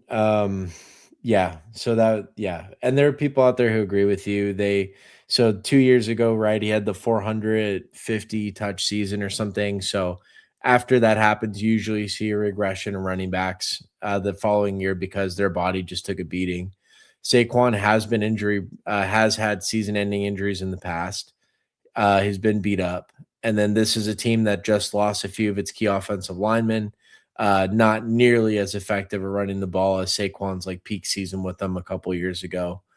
Combined all together, so he didn't have as many touches last year. He is healthy on paper, so you can see him taking a step forward, like efficiency wise. The team's just going to get better because they did add the offensive line. They didn't get weaker there, and the offense should be better as a whole. Without AJ Brown too, they lose some distractions. So like, there's a bull case for Saquon for sure. But for me, when I look at the age, the injury history, and the actual juice behind him, what Tank Bigsby, when Bigsby runs, he pops off on the film. So I can see some of the workload just being naturally eaten into for Saquon. But again, I still think 70-30 is still going to be an insane workload. Yeah, I don't have any problem where he's going. But I don't like his week 17 matchup against the range. To add on to our Philly love a little bit, I like Smitty. I like AJ Brown over Smitty, but I can take Smitty here. A queued up Smitty. No, especially not if AJ Brown's going to end up in New England. I don't want any part of it. So, yeah, we don't know where AJ Brown's going to end up. He's most heavily rumored to New England. I'm treating it as if he goes to New England, but there have been other teams rumored to want him. Like the Jaguars are most recently like in the headlines for that. Who knows if that's like true? That would suck for a lot of what our fantasy teams are right now. You could, like we don't have a lot of Parker That would Washington. Be straight up disaster. We don't have a lot of Brian Thomas. It would ruin everything. We don't have a lot of Jacoby Myers. You don't. I do. Oh, what I think is going to happen there I'm buying is hard into the Jacksonville offense as is. I don't want them to add anymore. They're good. what I think that would look like is that if it went to the Jaguars, and again, this is just a rumor, but I think they would deal Brian Thomas out with it because they're not using him as much as they should be. The Eagles have a void at receiver. It's not going to help when they trade away AJ Brown. And yeah, you just package that with a couple of picks. So you can, and the Jaguars already have this plethora of receivers, right? We just talked about how they're probably going to run out of 2 tight end sets for a bigger part of their offense than they did the year before. So all that taken together, they've got 3 competent receivers. So if you add AJ Brown, that gives them 4. They're probably going to kick 1 back to the Eagles, who could still use the depth in the room. And Brian Thomas gives them something they don't have right now on the roster. Mekhi Lemon and Devontae Smith, these are very good route runners. These are dudes who are going to get open. Mekhi Lemon will beat man coverage. Devontae Smith has typically been better at beating zone. AJ Brown was the man beater on that team. We're on the clock here, by the way. We're going to go Loveland, DJ Moore, Scatabo. Just thinking Jalen Waddle in this range, but we have a lot of receivers. Or no, we don't have a lot of receivers. We don't have I any receivers. Yeah. I like I got Waddle. Smitty. Guess I'm still locked in on the last draft that we just had. Yeah. I can go Waddle here. I queued him up. Yeah, I mean, DJ Moore's a bit of an unknown. I think Waddle's in a bit more of a stable situation working with Bo Nix. I mean, the AFC West is really good, but and that's not to say that Bo Nix is better than Josh Allen. I think that Denver will utilize their receivers a lot better than Buffalo utilizes theirs. Yeah, and Waddle's just a much better player at this point in his career than DJ Moore is. Even I don't though know I if think that's a true state. He might be better, but a much better is insane. he's Waddle much doesn't better. Waddle has been hurt for a long time. He doesn't play full seasons. Waddle does have special athleticism that DJ Outside Moore of- hasn't demonstrated for the last 2 years at least. It was outside of about 22 games with Miami that Jalen Waddle looked good for 22 games, hasn't looked good the rest of the time. Jalen Waddle managed to look elite with Tua. Tua was good for a while. If he didn't get 22 concussions in a season and a half, he still would be. I think DJ Moore's had better situations and would do less with them than what Jalen Waddle's been doing with Miami. How are you going to shake your head at Tua was good? He's like the only quarterback to put up 70 points in a game. That was the running backs that game, dude. Go Just back and the look running it up. back. You can tell me that it changed and that's it, just the running backs? If The you go quarterback had look up nothing how to do many with any of it. touchdowns they had combined, you're going to find they were at least half of the touchdowns. And if we're talking about if you're going to tell me Tua threw 3 or 4 touchdowns, yeah, that's probably true. But who did he throw them to? If it's to Achane and he housed a screen, I'm not giving that as credit to Tua. Yeah. Give your credit wherever you want to. Because what we're ultimately talking about is Waddle going to be better than Tua had 309 and 4 touchdowns. And Achane only had 30 receiving yards, and Mostert only had 60 receiving yards. how many The backs accounted for 100 of those yards. So 209 of those yards are going elsewhere. We can't just and point to 4 one of the ceiling touchdowns. performance and say that makes this player good. Okay, you're we're not on the going to clock tell me here. that because the Dolphins' offense was really, really good for a long time with Tua and Mike McDaniel, and it was the reason everybody was so high on him. Do you want to go In with this Doomsday road, I or like Swift? Bucky, I like Rome, I don't like Travion, I don't like Swift, I like Keenshawn. I like Rome the best from these options. Yeah, he's all I'm gonna right. queue him up. I don't gives like us Swift. I don't want 3 Swift. receivers with week 10 buys, by the way. That's probably not a big deal, but we're gonna have trouble finding ceiling at that for that week. But that's not a big deal in a 17 game, or 14 game regular season. But maybe we keep an eye out for that for depth pieces. To put a bow on it, DJ Moore's unknown this year. I think he could be awesome. I heard a very convincing bull case earlier today, basically saying, well, who the fuck else are they throwing it to? And they just paid top dollar It was like that with Curtis Samuel too, and he didn't get shit. Buffalo just doesn't use their receivers. And that's exactly what the dude replied to the bull the bull case. Buffalo just doesn't use their receiver because they had the exact same situation with Curtis Samuel. Now, if they would have brought DJ Moore and Curtis Samuel in together, they might have done something special. But they brought him in consecutive seasons without putting him with a legitimate other guy on the other side. Like who's the other guy out there? Keon Coleman can't catch.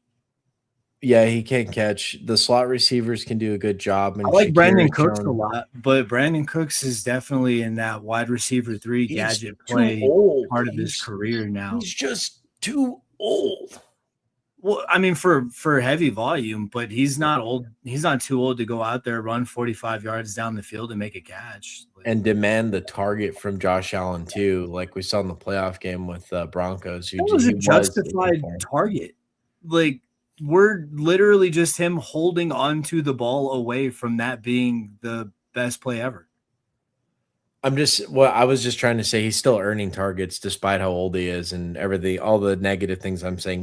Josh Allen's still looking his way. As well he should be. We're back on the clock here. We got Jonathan Taylor, Chase Brown, and 3 pretty good receivers. Do we want to get a quarterback here? Stack Odunze with Caleb Williams? Do you want to take Daniels? I guess Caleb makes the most sense with our team, but I don't know. I don't like any of these guys. Yeah, with our team, let's go Caleb. If this was the real NFL draft, I would trade this pick for a haul next year. There's still great picks in this area. We just have three. I just don't want any of them.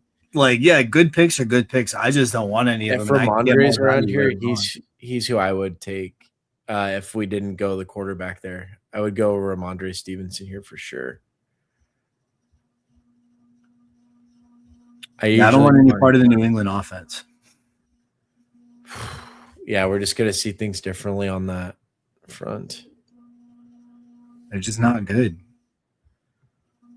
Hurts are also great here. They got exposed in the playoffs last year, and it's going to carry over to this year. We'll see. Like I said, I think they just ran into the literal top 5 defenses left in the league outside of the Seahawks. You mean the only good teams they played all season long? You're not seeing how good May was despite that, but his offensive line really let him down. He looked really good against college level and practice squad competition. He really did. The moment did look too big for him in the big games, but he's not playing the big games all season long, and he's not playing the actual top 5 defenses in the league all season long this year. Their New England offense has got to be fine, and like I said, they added pieces around him. And the offensive line should hopefully be better than they were last year because they were a liability. Mid-season, we're going to be on bad beats or bad takes, and it's going to be you talking about the New England offense being all right. I don't know. Mid-season, we're going to be talking in like DFS context and stuff, and that's going to be hard to say. That's going to be hard to say who to even start. You can probably yeah, I wouldn't. Especially in DFS contest, I wouldn't touch the New England offense. AJ Brown's going to be like 7,500 every week for a 20-point upside. So yeah, that's what I'm saying. Like, yeah.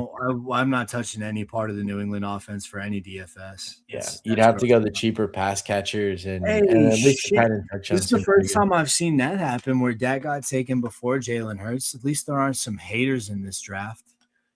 Hurts makes sense for a team. We can round out that. That was kind of why I wanted to wait on quarterback, but I didn't like anybody in that range, so I was okay with Jalen or Caleb Williams. I like Jalen Hurts here. That's why I wanted to wait, but yeah. I'm fine with this. If we weren't going to take him, I'd advocate for Tucker Kraft again. I think he's got to be like the top, like a top Green Bay pass catchers. If he stays healthy. Green Bay pass catchers. They're gross. They play Tucker for a Kraft is not gross. They play for a gross team. Check they this got out. A gross dude throwing. Check out these numbers, bro. Check out these Tucker Kraft numbers. They got a gross dude who gets QB pressures and demands the highest paid contract for an edge rusher. Dude, look at Tucker Kraft.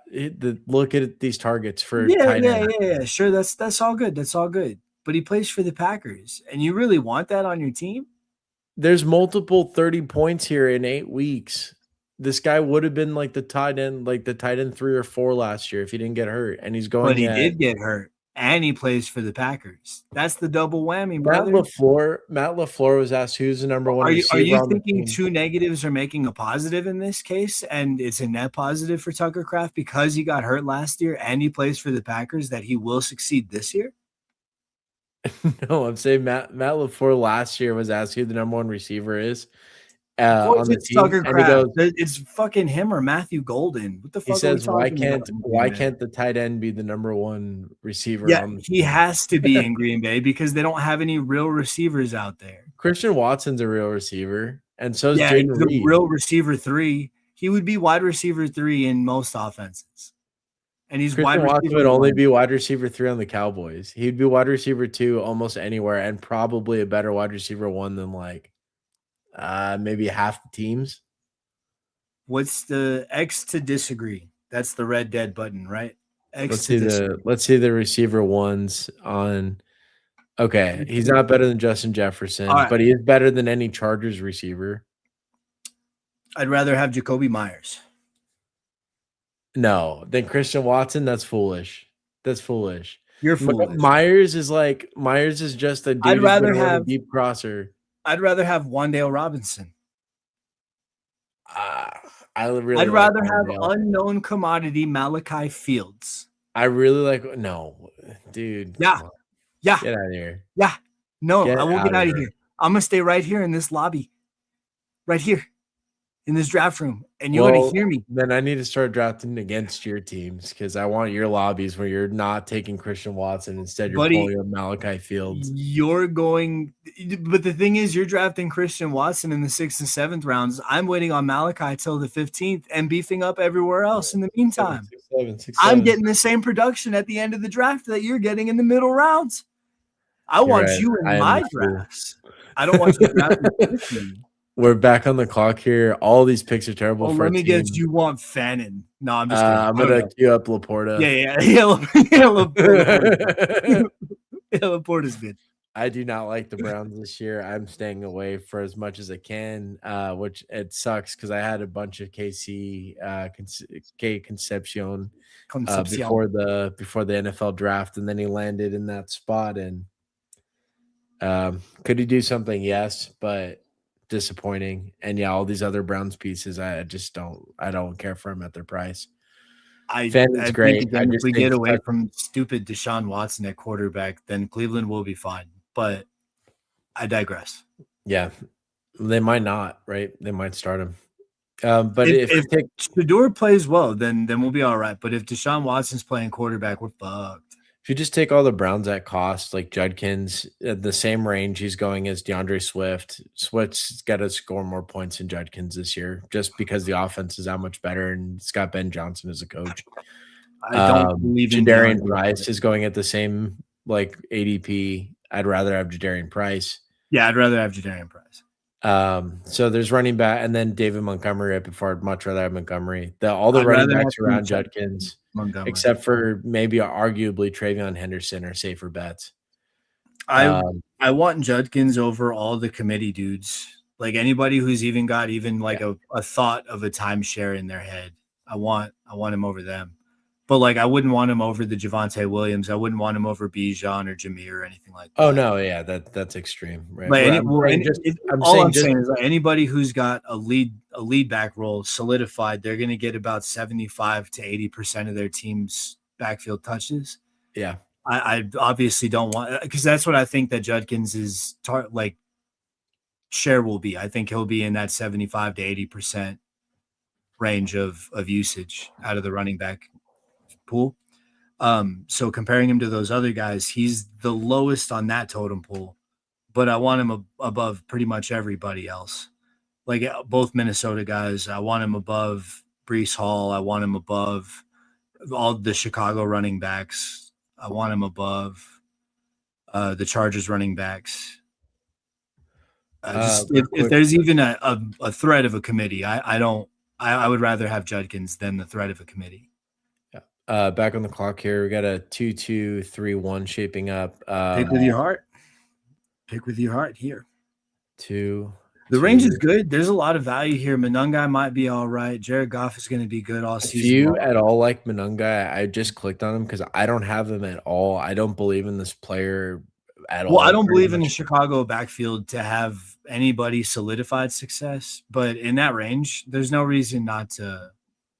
He was good enough as a rookie last year. Yeah. For this range, I don't And- think he's a very good pick and compared to to say your- Dobbins. To your favorite phrase, DeAndre Swift is another year older, another step slower, and Monungai is second year guy. Had some success last year. Isn't DeAndre Swift only like 26 or 27? Hey man, you think Javonte Williams is old and DeAndre Swift is older. So I didn't say Javonte Williams is old. I said he's beat up. you used the same phrasing, another year older, that I used for DeAndre Swift, a step slower that I used for DeAndre Swift. I don't think I ever said he's a step slower, another year older. You did. I'll pull up the film. I'll go through the the streams, man. I'll pull the fucking sure I paper up. never said that. Yeah. You can go ahead and keep doing that. Javonte's only 26. Yeah. He's young. Young. And you out here like, oh, he's old and broken up and beat down. No. Young out the blue tent, maybe. Back half of last season didn't look good for him, whereas the first half did. So the back half of last season didn't look good for anybody but Dak and Ryan Flournoy.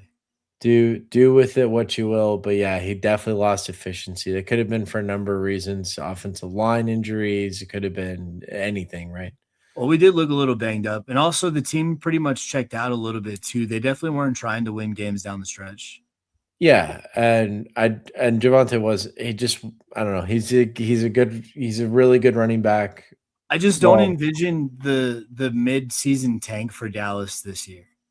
We're going for it. That's what I'm saying. But like last year was a mid-season tank. Outside of Dak, pretty much everybody packed it in. We have to go for it. Pickens disciplinary problems towards the end of the year. There was CeeDee Lamb checking out, dropping a bunch of footballs last year. The offensive line was hurt, so we pretty much just tanked it in. Defense couldn't do shit. About to be on the clock here again. I really think we need a receiver. We're at a 2-3-3-1. Yep. Well, let's get one. I think Pittman makes the most sense. Worthy's my next preference. Worthy could be all right. Between the two, who do you like better? Oh God, flip the coin. I guess give me Zay Worthy just because he's got a bit more offensive upside working with Mahomes rather than hopefully something happens to Raji. Yeah. Pittman is just, I think he's going to work really well with Aaron Rodgers. I don't know what, but how well does well with Aaron Rodgers? Like, how good? Yeah, what's the ceiling of the offense get you, right? Like Aaron Rodgers is going to throw at most in a given week 3 touchdowns, 250 yards. They're probably going to sap up. Well, McCarthy's actually been pretty good for pass. Games. I don't know. He'll probably have a few renaissance games this year where they're going to try it, man. He's already announced this is last year. He's not going to be handing off the ball in the 1 yard. That's what I'm saying. Like I think we'll see a renaissance kind of season from. So yeah, I don't know if we'll see like 40 touchdowns, 2 interceptions ever again. So big-bodied hitch and curl route, Pittman, a 10-yard turnaround, Pittman. Seems very safe, very good in the goal line areas for Aaron Rodgers. But they also is a team that also has DK Metcalf. He's got the exact same volume. So both these guys, you figure, get like 25-30% of the target volume each. And then the rest of the targets goes to Pat Freiermuth and Jaylen Warren and Rico Dowdle. They're probably throwing. And Rico doesn't pass catch too much. He's pretty much pass block. Rodgers, of course, means 2 things too. They use the most play clock, so they play the slowest in the league, less opportunities for the offense as a whole. And then it also means it's Rodgers at 45, and he's throwing the ball in under 2 seconds. So any routes that are going to develop, not deep routes, very short, shallow, all that works up to Pittman. And then Worthy is kind of like the exact opposite profile. Right, all downfield, all explosive. So I could see 2 quarterbacks in system, regardless, are both improvisers who can extend the play. get you Yep. open downfield. Well, Mahomes can hold the ball much longer. God, this range of players kind of sucks. Chris Rodriguez for me here. Yeah, Or I guess Goddard. so. I guess so. Well, we do need a tight end. Goddard makes the most sense. And I think we have Hurts too, so perfect. Yeah, Hurts and Laporta, dominant tight end room. I really like it. Yeah. I was fine with Chris Rodriguez here because I think he's gonna get like 10 touchdowns this coming year. I mean, I like the Jacksonville offense as a whole, but the backfield's pretty crowded, especially if the quarter or the coach was already bragging up Bayshell Tootin, you know? Yeah, Tuden and Rodriguez are both his guys. We've talked about that situation at length. I think all three. The thing is, too, there's a third running back on that team as well. LaQuinn Allen, he's a pass catching running back out of Clemson. He had his own role last year as a rookie. He was out there for all of those like true passing situations. So that means that Tuden and Rodriguez doesn't catch passes at all. That doesn't mean he's never caught an NFL pass, but it does mean he's only had like I think like 5 a year or something his entire career. And I might not be exaggerating from there. It's super low. All that's to say, Tuden would be more of the pass catcher between them, but LeQuint is probably going to eat some of that role. Three-headed monster there. But again, Rodriguez with the goal line work should be fine. I just want no part of that. It's too big of a committee. Yeah, maybe you get a 2 touchdown. Valuable offense. What if you get an injury? Like we see this all the time. If you buy into the 3-headed backfield, one of them will pay off usually. Yeah, but then you're going to get the one who's hurt. Sometimes that happens. No part of it. If it's a 33% chance that my guy's going to get hurt or my guy's going to explode, I want no part of that. Well, if I was drafting one team, yeah, I'd want more security. But because I'm not drafting just one team, I'm gonna buy shares of the backfield. And I'll get my guy, and I'm gonna have a good season because of it. Tyrone Tracy here stands out to me. Anybody else? If we hadn't gone tight end last round, I would have liked Gadsden in this range. But yeah, I like Pacheco just because I don't think that they can give Gibbs everything. And I do think that there is a chance that Gibbs gets hurt this year as well, given his last year. Yeah. Okay. I hate Pacheco, but I took him because I So here's the thing. The year after Saquon Barkley had all those yards, what happened? He got hurt, right? Jahmyr Gibbs has a very similar season last year, really high usage. They're probably going to look to do the same. At some point in time, he's probably going to go down. Or they're going to have to cut back the workload, or they're going to have to do this, or they're going to have to do that. You bring in someone like Isaiah Pacheco because you know that you're going to give him a sizable chunk of work. They don't. Is this correct that they don't have Craig Reynolds either? This is the other dude that they spelled carries with, Craig Reynolds. Well, he only got 4 carries last year, so his year previous tells a better story because he was involved he had goal line touches. He actually took over a couple of games. So that backfield was a little bit more crowded at some point in time, but that's why you bring in Pacheco because you don't need the other guys behind him. Sure, you probably have an RB3 on the roster just because you kind of need that, but he's probably more of a special teams guy. Pacheco just, God. You can like him, not like him all you want. The fact of the matter is Jahmyr Gibbs had insane usage last year. Now this guy, Sion Vaki, is an athletic. Oh yeah, his one attempt last season tells me that he's going to be pretty good. I'm not advocating for him. I'm saying he's an athletic freak, but he's not used. And I think he is the third running back. Because athletic freaks go to special teams. He just hasn't had a chance. Go to special teams, and then you go compete in the Olympics every 4 years. That's what athletic freaks do. Unless you're DK, they don't play real football. They don't get on the field for the real plays. And if they do, it's a gadget play. But that being said, in that range, go back to the player screen. Go back to the player screen because we're good with wide receiver or running back. I like Cooper here. I'm not sold on any of the Jets pass yet. Fuck, somebody else liked him too. All right. He's a high draft pick by the Jets, and I feel like that indicates a lot of really high usage, especially from a veteran quarterback looking to develop some younger guys. I like Cooper in this range, but he's not there anymore. So I think we lock up Bryce pick Young whoever as you want. third quarterback. Sure. That way we just get rid of that because we're coming up to the point where there's no starters anymore besides Rodgers and Mendoza.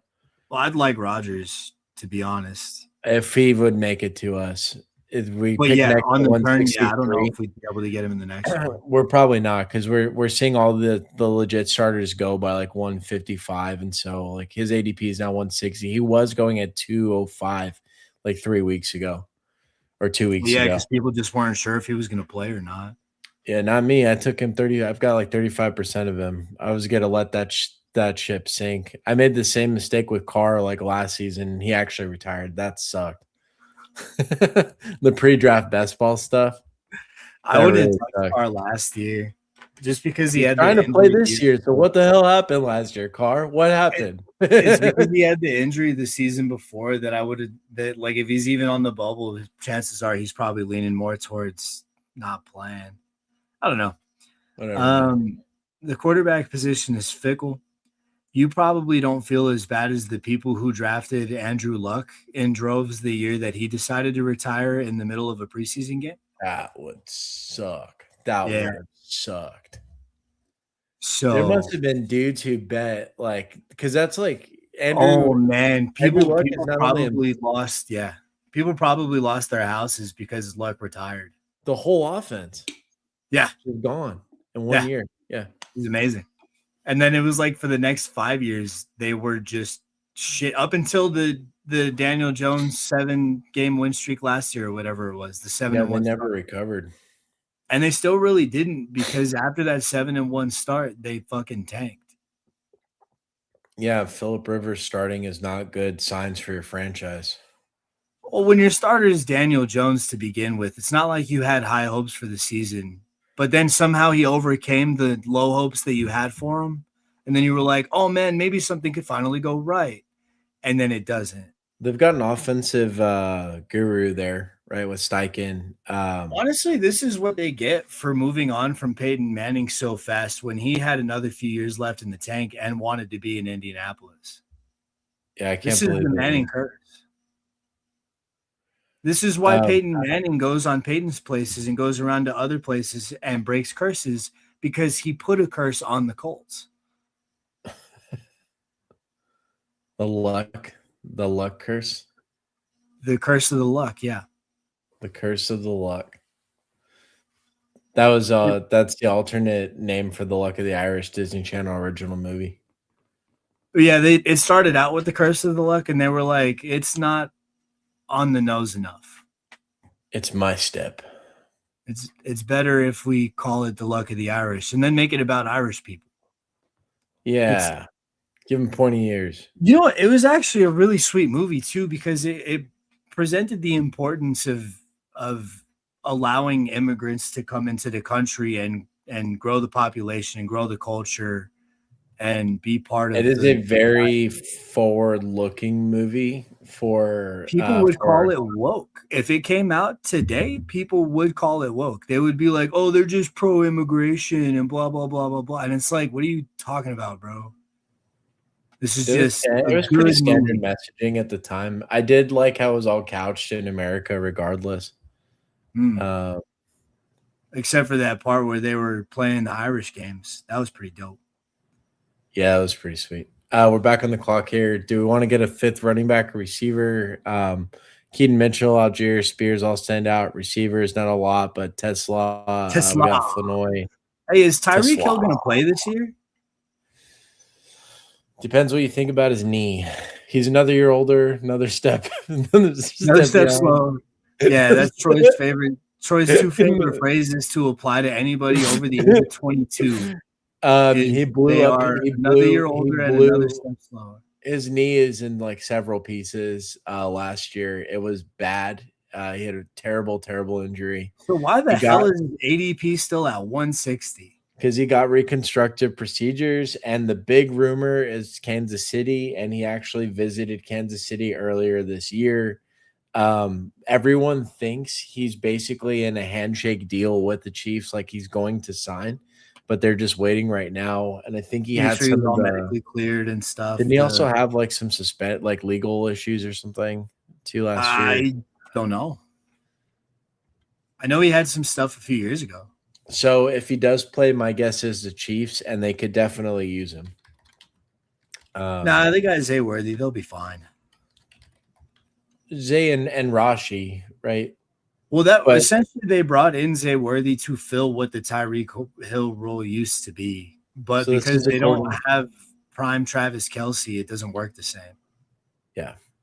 No, and prime Tyreek matters a lot too. That speed is what makes him. If he's not fast, that's what Zay Worthy was supposed to be, but he's not even close to his prime yet. So it's kind of like too early to jump the gun. Latest I'm seeing on Tyreek is torn ACL and dislocated knee, not expected to be ready to play until midway through the season, anyways. And he was cut by the Dolphins for salary cap reasons. Okay.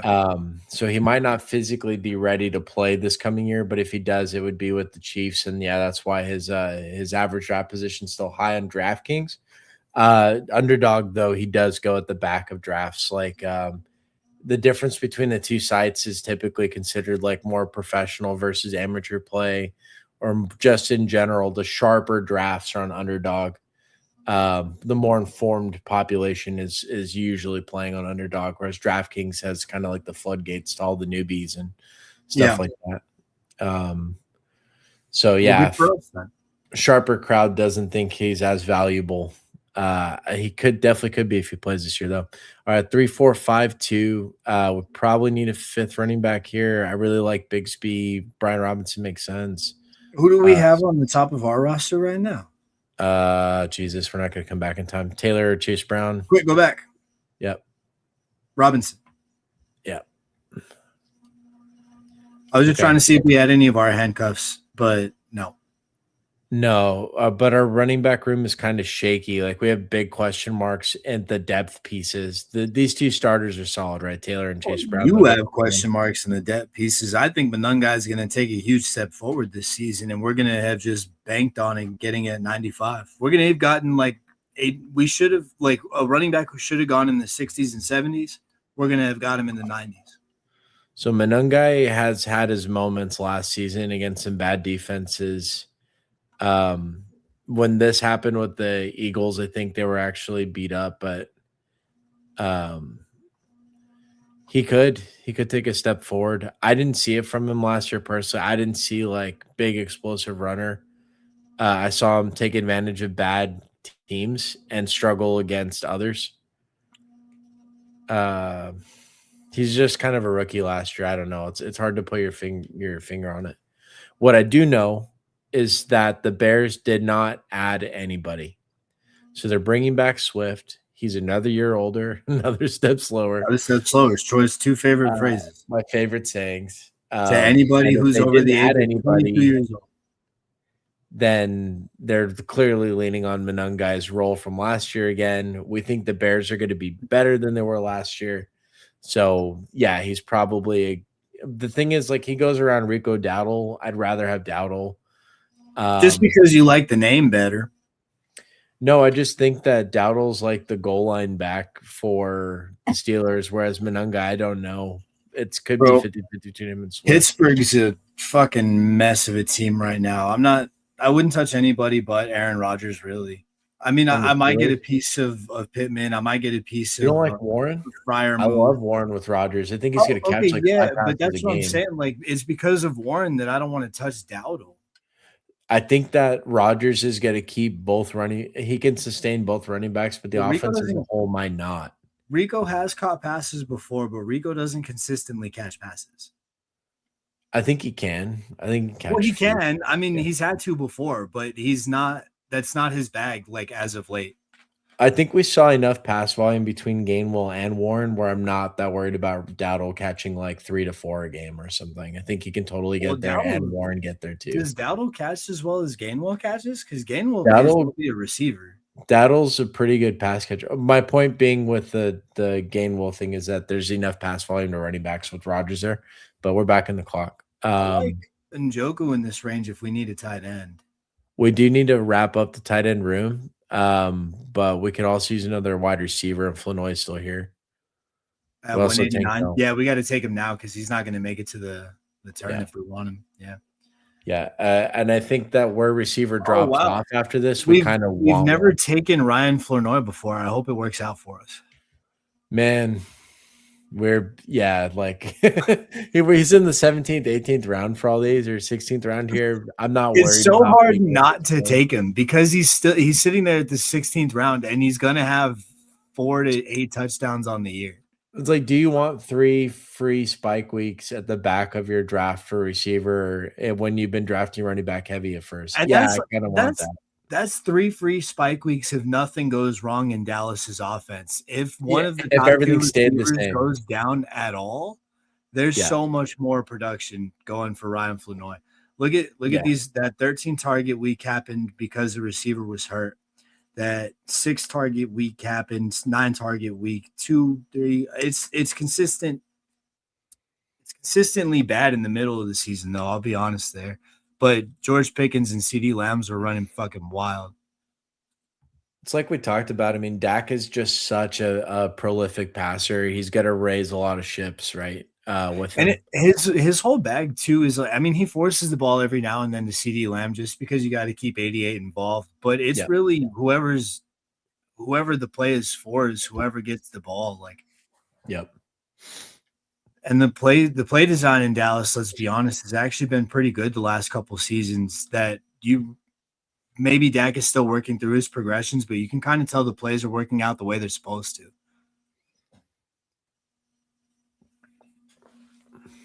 Yep. But what I like most about what Dak is doing is all that pre-play stuff. It doesn't affect it might affect the fantasy score, but it won't show up in the box score. But all that pre-play stuff that Dak does before getting people set up in the right position, adjusting routes and coverages, and protections rather, not coverages. It's good stuff. You don't see the pre-play savants anymore too often. Yeah, good quarterback play is harder and harder to find, especially the masters at the line of scrimmage, the people who can actually run the offense. Pre-play savants that I'm talking, because the arm talent is probably better than it's ever been right now. Like, goat for goat, this generation's goat is Mahomes. He's definitely more talented than our goat was in Tom Brady.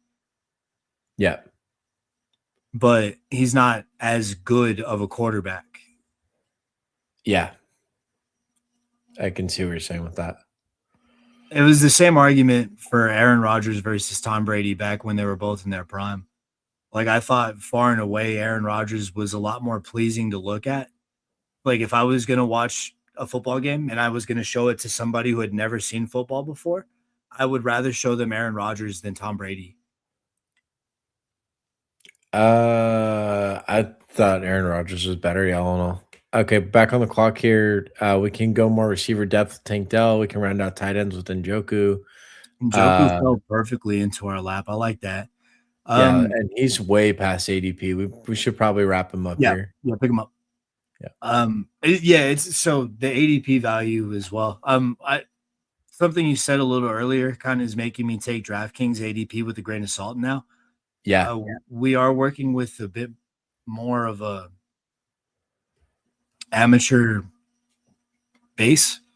Yeah, so and also the ADP for these guys is going to be a little skewed. Like, we saw Tyreek Hill, who might not play till mid-season, at 160 ADP.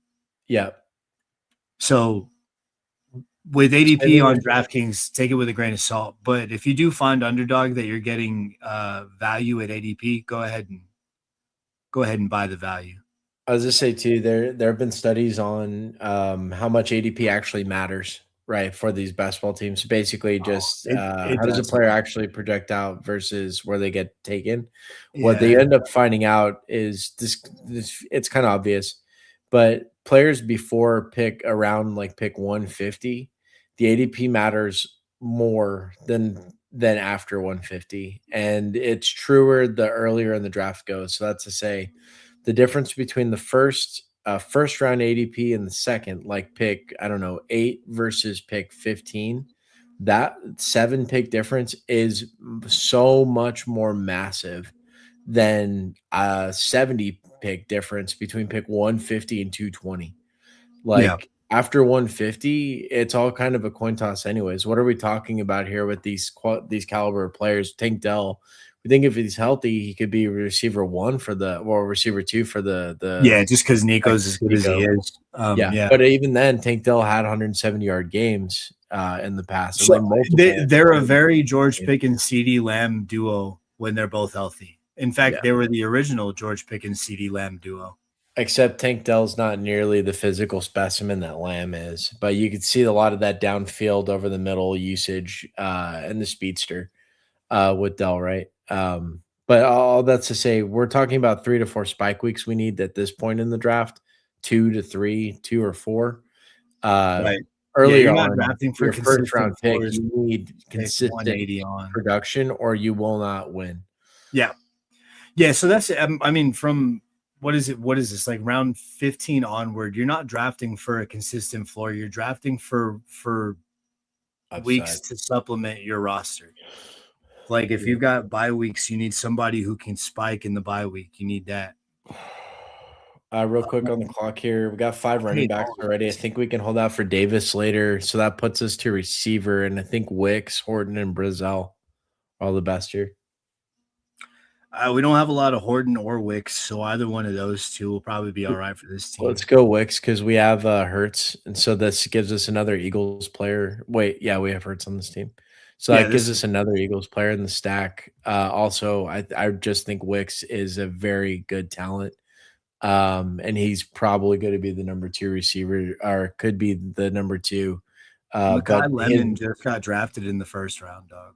No, I know, but his role outside and goal line prowess, I think, is going to give him. He won't be the number 2 receiver by target volume, but I think by fantasy points, I wouldn't. But he'll be the second most productive receiver in the offense, is what you're saying. I wouldn't be surprised if he was, but you're spot on with the Mekhi Lemon draft capital. The Eagles like made that pick happen. They went out and got him ahead of like the Steelers. Yeah, they were on the phone with. Yeah, when you go out of your way to do that kind of stuff, it's pretty obvious you're going to give that guy some work. He's going to get his usage, and we're assuming AJ Brown gets dealt out of there. But well, yeah, I think even with AJ Brown in system, they would still go out of their way to involve Mekhi Lemon in the offense. Lemon would fit well with those 2 other receivers. Well, it'd give AJ Brown a little more time to read on the sideline, so it'd be a win for everybody. Yep. Yeah, Mekhi Lemon separating from the third or fourth cornerback that they have to stick on him in the middle of the field or whatever. Right. Yeah, that would be awesome to watch. Yeah, I do. I mean, it'd be a fun time. It'd be a bad time as a Cowboys fan to watch Philly be that good. But as a football fan first, I would love to see Philly hold on to AJ Brown and find a way to make all that work. I mean, I like Hurts as a quarterback, like a real life quarterback. I don't think he's that good of a passer to where I would be like super excited about 3 receivers. Could you imagine that stack though with like Dallas's offense or something, or like Dak back there, or Burrow throwing to Devontae? Well, I don't have to imagine it because I'm watching Burrow throw to T. Higgins and Jamar Chase, and I'm watching Dak throw to George Pickens and CD Lamb. So I know exactly. I mean, with that legit option in there. You mean Ryan Flournoy? Yeah, sorry, that's who I meant. You mean Ryan Flournoy? All roads lead to Flournoy. Back on the clock here, got 5 running backs, 7 receivers. If we're going Malik Davis, we can probably get him at the end of the draft. So that puts us on to either Horton, Chris Brazel, a couple other names I could throw at you. I mean, none of the other names you're going to throw at me I'm going to like. I maybe like Jahan Dotson as a flyer a couple weeks here and there, but nah. Brazel Horton. Yeah, Brazel. Okay, cool. Oh, no. No! Who did we end up with? We got Kalen Black for the 49ers. He's that rookie that I was telling you wasn't going to be used.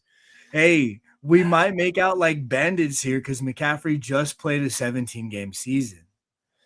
Sure. Sure. We I might. take him. I take Kalen Black for the record. I do draft So him. that's what I'm saying. Like, this is not the worst auto pick in the world that could have happened. Yeah, that sucks. There are We do have Bryce way Young on worse. this team, so Chris Brazel really fits, but someone's gonna take him. I don't think he'll fall back to us. Brazel would be great, but now what bothers me a little bit is we kind of just knocked ourselves out of the Malik Davis stock. Yeah. That's Well, okay. I mean, does an eighth running back add more than Seventh running back. seventh running back, or does an eighth receiver add more than seventh running back? Is what I'm trying to say. I don't With know. these running backs, everyone. So we have two blue chip assets we know are going to produce. We should Jonathan go Taylor. running back, and we Then should we go have running back a that bunch of has question marks, right? Manungai, Yeah. Pacheco, Robinson. I think a seventh running back helps us we gotta probably go with more one of than a those running rookie. backs that is an injury away from lead dog though. Yeah. Yeah, and Brazil just went anyways. So let's find Malik Davis. yeah, Malik Davis is really the only one on that list. But go scroll up a little bit, see what else we got here. Too far. Piron's got no chance. Hemby's got no chance. Gordon has a chance. He's another handcuff.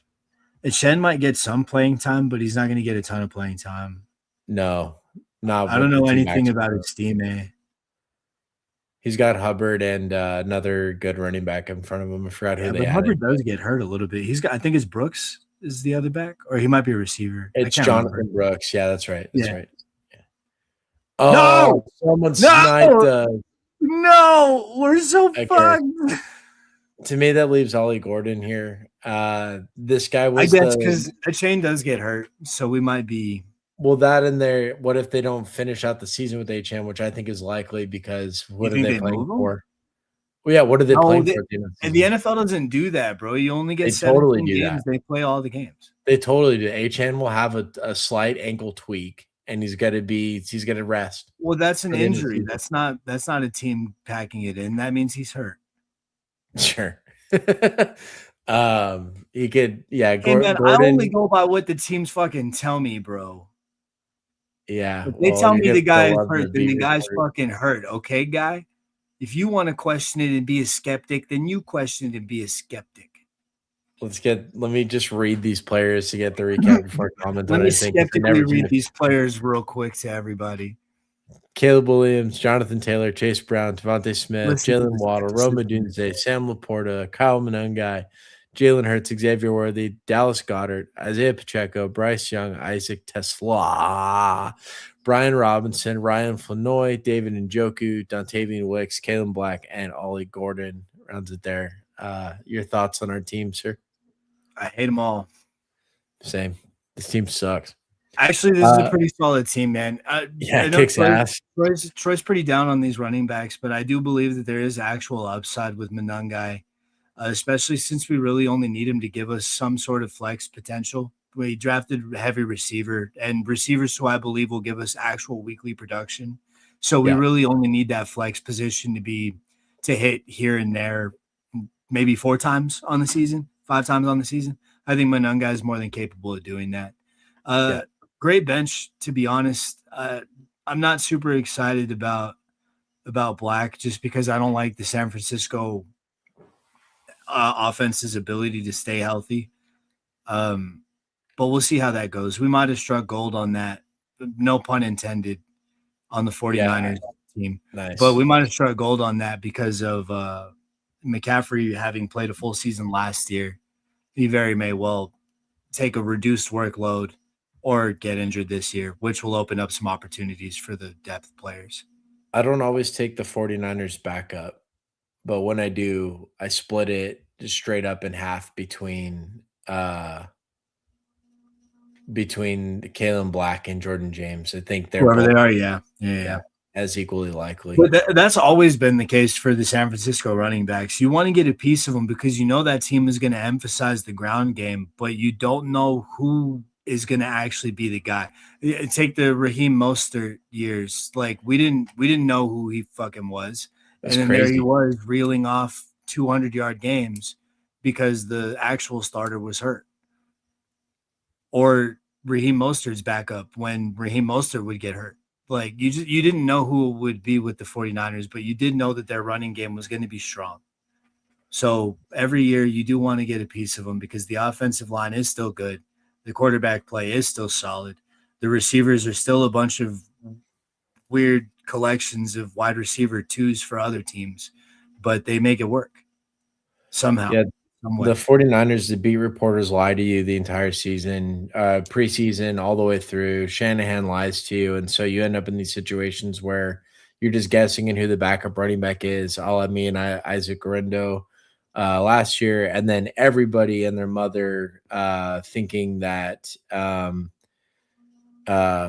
dude, I can't remember his name, but the guy who was supposed to play above Elijah Mitchell Yeah, 3 years Eli ago. Mitchell is another one of those names to throw up where if Adam it Schefter didn't gave matter us who was going to play. Adam Schefter gave us Eli Mitchell week 1 of the NFL season 5 minutes before kickoff. He said all these other names out there are lies. It's got to be Eli Mitchell. Pick him up right now. And I did that right before see the kickoff. But no, my point is nobody knew Eli Mitchell was even going to be a thing. And then all of a sudden he was the starting running back for the Niners while Christian McCaffrey is getting healthy.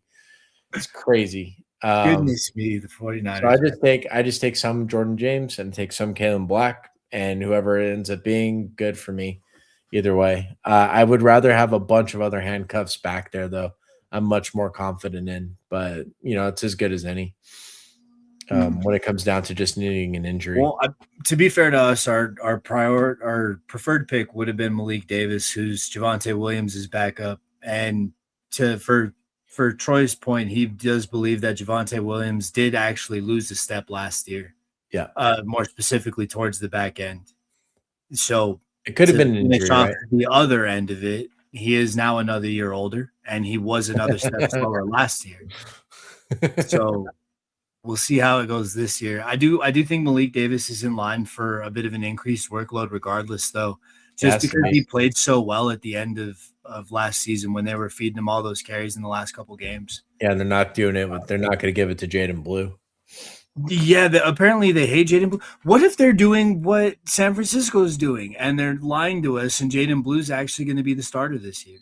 Jaden Blue is probably a better athlete than Malik Davis, and maybe Jaden Blue is the best athlete in our backfield right now. But yeah, the best athlete in the backfield goes to special teams. Yeah. That's the lesson. Jahmyr Gibbs, you're a special teamer, buddy. No, Jahmyr Gibbs is too special of a talent. He and Saquon Barkley are like the exceptions to the rule. Jonathan Taylor, you're a special teamer, buddy. Get up. Jonathan Taylor's not the best athlete in his backfield. Who's better, DJ Giddens? Giddens is actually pretty good too. He's another handcuff I like taking at the end of the draft. Yeah, man. You got to think about it though. Like the RB2s are usually dudes who are going to be seen as a better athlete because they're usually the pass catchers. I think you would have they have to operate in space better. They have to be quicker. They have to be shiftier. They're usually not as big, so they can't take as many hits. Yeah. So they're usually the lower you get on the depth chart, not the more athletic you're going to get, but the more likely you're going to be to just find like a freak athlete who is not good at anything that actually pertains to football, a la John Ross. Good at the 40 time. Yeah, a la John Ross. Yeah. On the clock here, an underdog, half point PPR. Do you want to go James Cook, Ashton Jenny? Oh, we don't have the screen up. We have first pick. Yeah, James Cook or Ashton Jenny. It already went Cook. Yeah, I would have picked Cook anyway. Sorry, I meant to share the screen. Okay, I would have put no. Yeah, I probably would have picked Saquon out of that grouping. Do you want to go Saquon here? Yeah. Okay, let's go.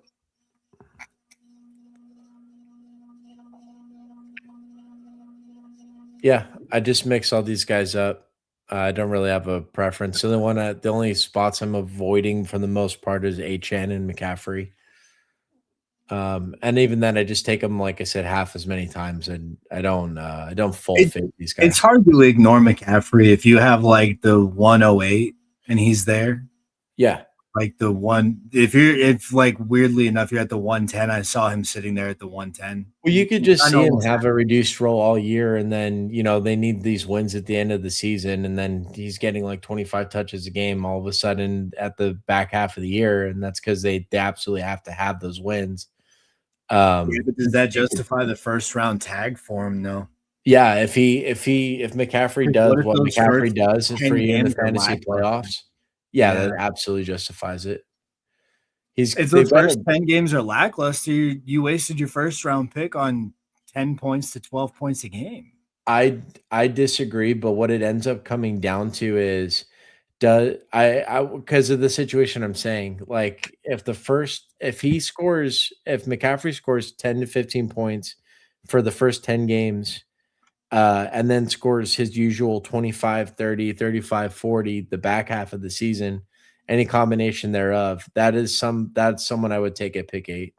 And in fact, if I knew that ahead of the season, I would actually lock him in because he is performing at his best when all the money is on the line. That really, really matters here for I these wonder if he formats. bets on himself. What's that? I wonder if he bets on himself and that's why he does it. maybe the knee year. Maybe his knee just feels hard to better in imagine. December than it does in November. It's hard to imagine him making more money from betting on fixing games than just playing them with how much money he makes per game. Well, why would he be betting on fixing the game? He would be betting on himself to succeed, and that's why he plays better in the back half of the season. He's got to buy his kids Christmas gifts, dog. I'm pretty sure McCaffrey could afford Christmas gifts on just his contract. Yeah, but he could afford better Christmas gifts if he's also getting betting kickbacks from betting on himself being successful, which he is. I've got him in some drafts. Wouldn't be the end of the world if he took off, but I'm very skeptical of that spot. Same thing with Achane. Achane not from the injury side. What? The only problem is they'd Pete Rose him. Pete Rosen? They would Pete Rose him. If McCaffrey was actually betting on himself, they would Pete Rose him. Turn him into an announcer. Do you not know who Pete Rose is? No, I do. That's why I'm saying they turned him into an announcer. No, they would blackball him from the deserved gold jacket that he inevitably has waiting for him. Pete Rose is just trash. Pete Rose is a Hall of Fame baseball player who bet on himself to succeed. He ended Ray Fozzie's career. You're an actual idiot if you think Pete Rose. No, I'm not an idiot. I'm not an idiot. He ended Ray Fozzie's career in an all-star game. He's still a Hall of Famer. No, fuck that guy. We're on the clock here. Do you want to go Olave? I like Devontae the best, but I like Chris Olave and Zay Flowers as well. Let's just get too late. Let's stick with Olave, I guess. Who do you want after the turn, though? I don't know. When do we pick? Or are we the two picks from now? We're the nasty picks. Yeah. Do you want Javonte or Zay? If Javonte's there, Javonte makes the most sense just because we need decent running backs. Yeah, let's do Javonte. In addition to James Cook and Saquon Barkley. Yeah. Gotta have dominance. This is how you establish dominance over the other teams. You hoard all the really good running backs early, and you're okay with the middle depth of the wide receiver range because you know there's not going to be that much difference between the 5th round running backs or the 5th round receivers and the 10th round receivers. You could see that with the volatility. I don't know. This year everyone is playing so running back heavy.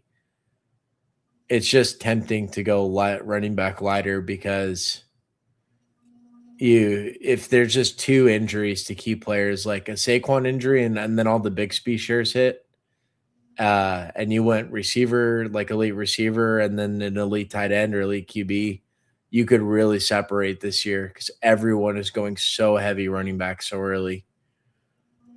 Going against the trends definitely helps out here and there. How you make money. It's the only way to do it. There's 700,000 people in this contest, and this is a best ball mania here. So you gotta get different. Yeah, but there's being different, and then there's intentionally trying to be different. It doesn't make sense to be that different. You probably still have to have the same six guys that everybody else who's that good picked, and then you just have to have like four guys who are different. There's a very let's be good honest, like you can't different your way out of Saquon Barkley dropping a 50 bomb on you. No. But if he gets hurt and everyone's going running back early. Sure. But you can't different your way out of that. Like Tank Bixby might have a 50-point game in him. We don't know. But we do know that Saquon does. I see what you're saying. So basically all the players in the first like 2 to 3 rounds have these ceiling cases. And so you can't really fade any of them. Why would you? Kind of have to take them. Yeah, that's how I generally feel about all of them. The only reason you would fade them is if you like the other guys above them. So like we're not over the moon about CMC, right? We would rather have a JSN, for example, or a Jamar Chase, for example. I'd rather have any other player in the first round but CMC. Where I would start taking CMC is right before HN. 2-1. Well, 2-1 is still like Genty or Cook. I would rather have CMC over Genty. I don't know if I'd rather have him over Cook at this point in their careers, but over Genty, 100%. I'm not sold on the Raiders' offense. Yeah. They might get better, but I don't know. And I do know that whoever's lead back for San Francisco is going to have a great season, and the lead candidate to do that is CMC. Who's a great running back himself. Yeah, much better offense, much better scheme. I'm not pushing back on any of that. I just feel like Genty's going to see more volume this year, and I think the offense will be good enough where, at least fantasy-wise, Genty's stats will keep up. I think they're going to get too far behind in games to give him any actual work. Because the only people they added, the only person they added, I think, was Mike Washington, who's like he's just a running back. Like he doesn't catch passes. Yeah. We're on the clock here. Watson makes the most sense to me. We can go DJ Moore though. I like Joe Burrow. I'll queue up Burrow. That seems like the most value at the pick.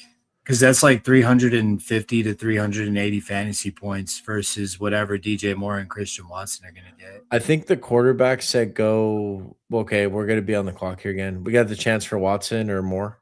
I would say one of those two for sure. Because we only have one receiver. Do we? Oh, yeah, I guess so.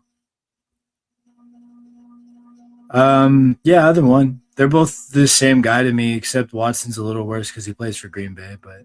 Yeah, let's roll the dice on DJ Moore, see if we can see if he has that elite run out, and they use him as much as we think they are going to try to. I hope they do, man. I'm so sick of seeing Buffalo bring in a receiver just to fucking not use him. Another slot guy, another slot guy, another slot guy, another slot guy. Yeah, it's been frustrating. It's odd. It's an odd tactic. I can't figure out what their game is. Like, why wouldn't you guys just go out and get an actual receiver who isn't an idiot off the field and doesn't cause a bunch of locker room issues? This isn't an analytical perspective, but it does align with what you're saying. The reason I think they've done this, honestly, truly, is because they had such a bad taste in their mouth from Diggs. Well, that's that's the person I'm using in my head. Like, you could have gotten any of the other tier 1 receivers, but you instead went and got the only one who was going to have problems with Josh Allen. Of all people, the receivers like Diggs. No, I'm not talking about his where he is as a player today. When that contract was out there, when he was open, there's nobody moving around like that. There's no receivers year to year that are just available that can turn your franchise around. AJ Brown is going to be one of these types of players this year. And it's just few and far between. Those like true number 1 receivers aren't just available for anybody. So if you have to take some guy with character issues, you kind of have to. This is why guys like T.O. kept getting jobs. But yeah, okay. I get you. And him and then dudes like fucking Martavis Bryant, like dudes that could potentially be that. I was going to say Bryant wasn't even any kind of established. They just put up with him off the hopes and dreams that he was going to be something good. Because that's how rare a truly dominant receiver is. Running backs, it's kind of like infantry in the army, there's just next man up. Like you can back ass your way into 80% of what Javonte gave the Cowboys last year.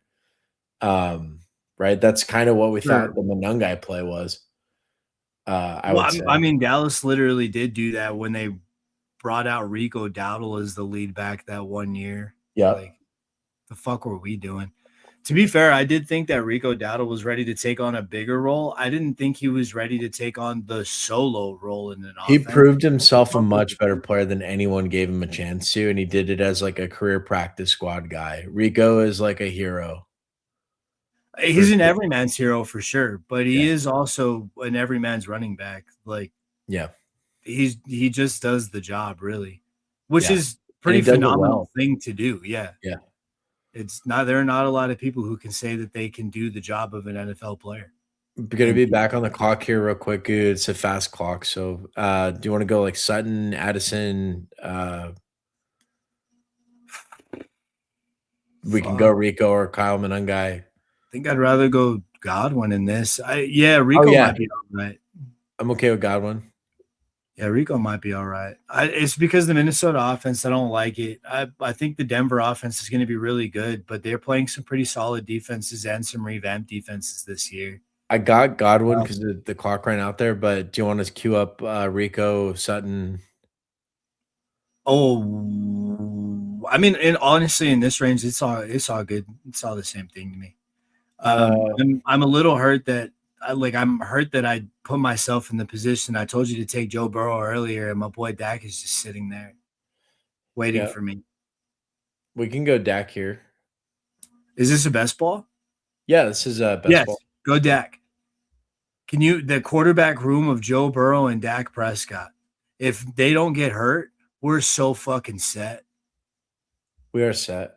We haven't really bet. We bet on the Cowboys a bit with the Javonte bet. Burrow's unstacked, but stacking's kind of overrated when you could just take the better player. No, in best ball, I think stacking is a little overrated. I like stacking for DFS purposes, just because you don't want to have to pay, but you don't want to have to put that many variables in a week-to-week lineup. But in a season-long lineup, I think it makes a lot more sense to just go with the guys you think are going to be the best guys at their position. I think you break to most points, but if all else is equal, certainly the stack makes more sense. And then, but all else usually isn't equal, though. Well, then that's my point. So the data out here is actually counter to what we're saying. The data says no, you need a stack.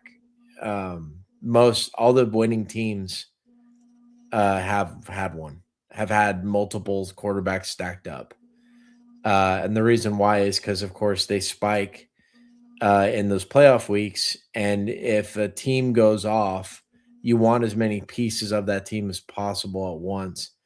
Right now, the way our roster is set up, we're going to have Joe Burrow go off at the same time as non-Bengals players.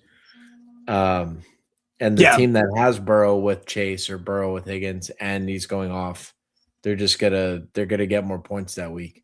Yeah, but they won't be in our league because we have Joe Burrow, so that means that we took the stack away from somebody else. Well, we took it from our 12-person pod, but in the playoff rounds, we'll be playing against other teams who outside of our pod. So teams that could potentially have Burrow plus Chase, Burrow plus Higgins, and we could be playing this year. There's like a 1,000-person final round, I think. So we're gonna have to beat 1,000 other teams where Burrow shows up in the final. Now this is more to our benefit. Where he shows up, he's probably only going to show up stacked, right? So our team is going to actually be more rare. Because we have a unique player combination within that. We'll be the only ones to show up with like naked Burrow, for example. And if he goes off. What's confusing about that, though, is it seems like we're paying an entry fee to get into the pool rather than to get into the league. It seems like the league actually happens come playoff time because that's when you'll play against other people who could potentially have similar roster makeups as you do. Right now, it seems like we're in, like, picture the World Cup. We're in a pool of teams right now Yeah. rather than in the league of teams. Like, we're not in the actual. Yeah, yeah, that's what pod plays like. Yeah, we're in qualifying right now. Why do people do this? That's fun to me, man. I I love mean, this. it's fun to put together teams, but we can put together teams without so many bells and whistles. I like the math problem of figuring out how complicated this shit is, like 11 months in advance or 12 months in advance.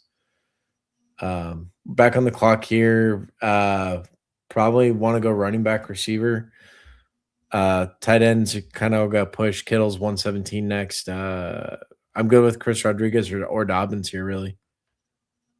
2 Dobbins seconds. probably. Dobbins? Yeah. Yeah. Okay, we're going to be back on the clock in 2 picks. Wandale is, I guess, the guy I would go with. There's Wandale, there's Kittle. We can get it on tight end. By Romeo reaching. Dobbs might actually be a bit of a gem at this range, but I'm okay with Dobbs and we need receiver. I don't know. Maybe Matthew Golden might be all right. The problem is it's either New England or Green Bay, or we go one of your hated offenses, Cleveland. So I'm going to start up Golden. Just wherever the bye weeks aren't.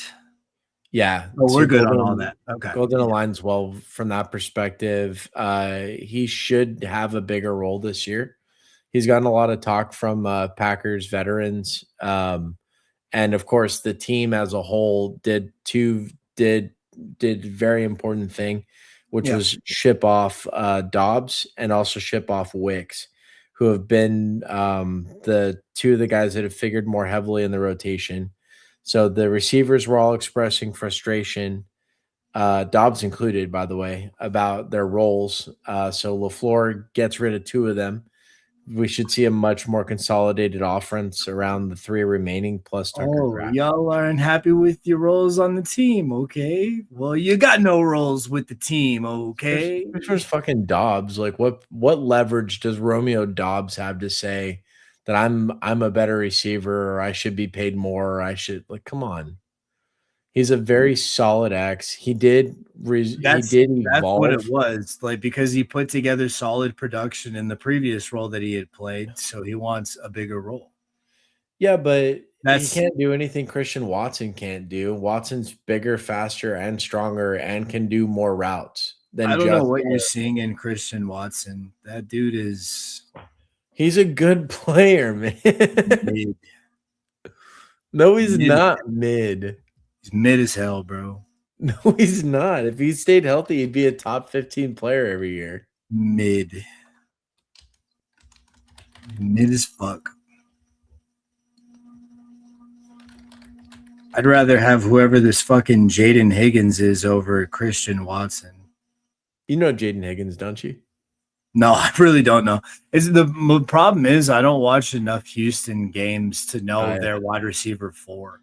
Higgins, I knew from the pre-draft stuff last year. He's like one of these guys that's like 6'4", very, very, very fast, big body. People call him like the Nico Collins body double on the other side of the field, and that's how the Texans tend to use him.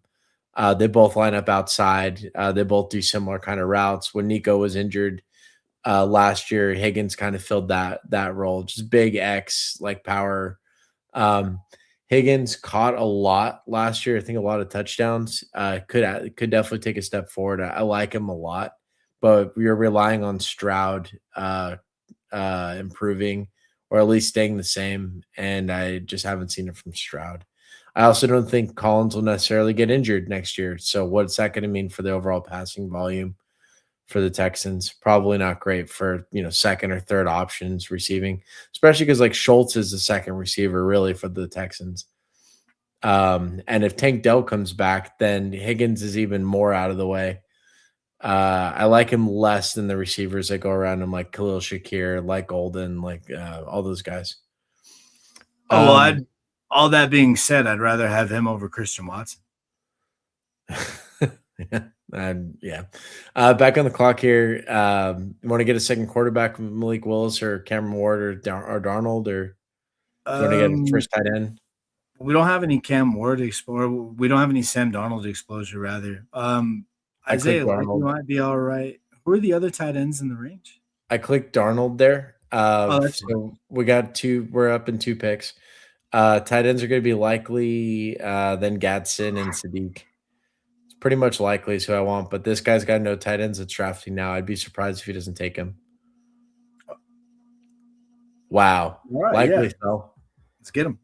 Wow. I was That's thinking about crazy. Gesicki maybe later on in the draft, but the problem is the Cincinnati tight end room is just kind of fucked. It usually is. Let's take a look at that depth chart. They got like Drew Sample sitting behind him. Do they still have Hudson there? Because if they let go of Hudson, then Sample's kind of a threat, but not as big of a one as Hudson's still there. Oh, and then that rookie's still there too, Eric All. That guy's also a very good athlete. Yeah. So that is a problem. I don't know. Gesicki, another year older, another step slower. Well, that's actually true for Gesicki, though. It's not true for Javonte Williams. I wasn't impressed with Gesicki last year. I took him in a lot of places, thinking he could kind of have the same year as he had 2 years ago. Now the benefits for Gesicki are the bull case. They didn't add anybody at receiver, so their third receiver is still Andre Yoshivas, who does have a fair amount of touchdowns. But the way they use Gesicki is more of like a big body jump ball on the seam. So goal line threat. And that's what we're playing for. When where he goes is at the end of these drafts. We're hoping for 2 to 4 touchdowns on the season to go with 2 catches for 20 or 30 yards. We don't expect volume from this play. The tight ends he goes around to, there might be other starters.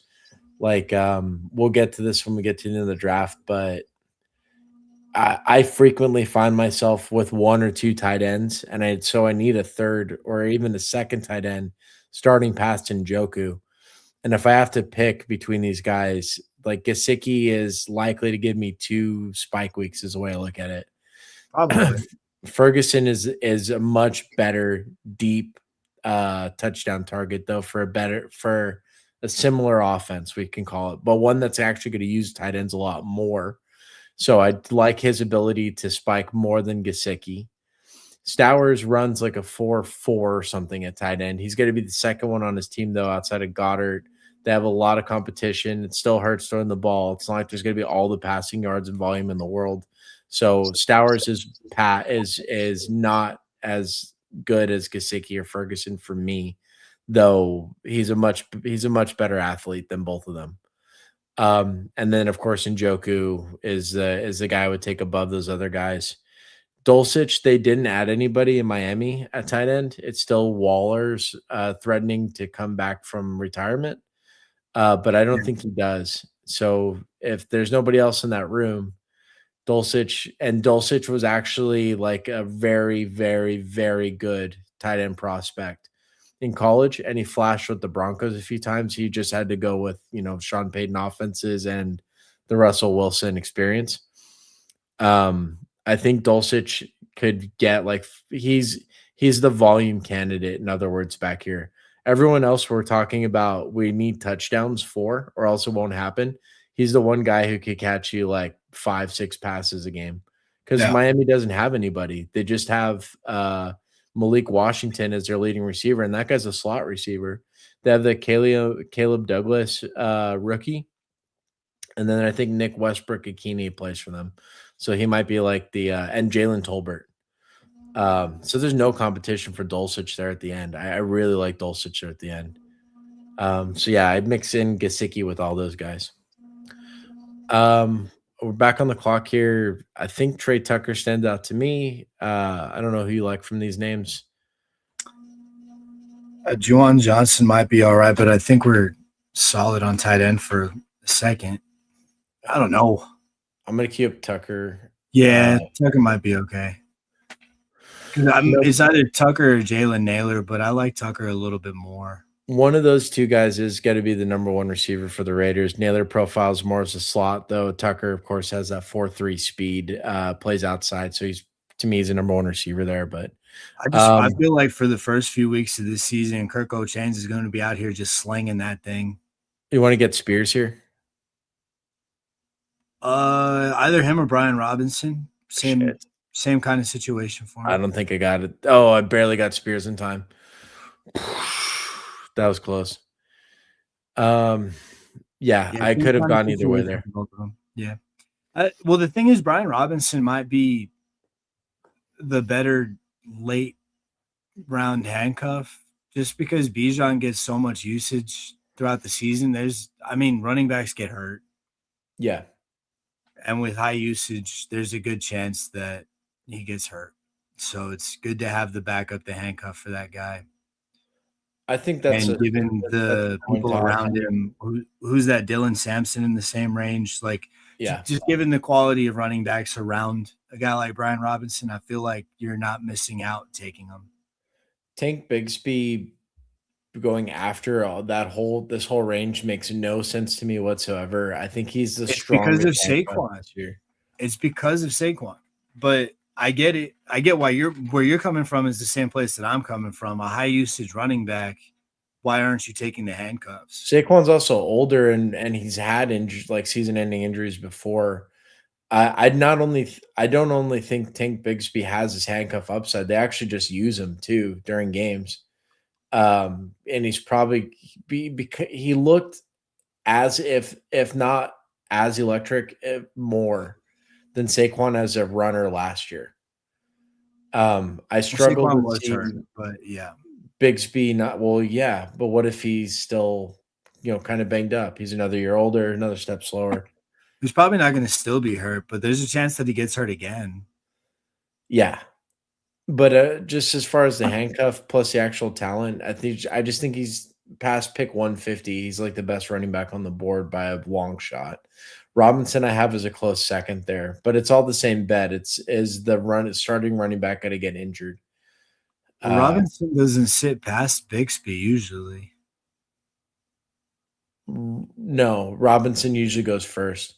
But that's what I'm saying. Like Bigsby to me stands out more.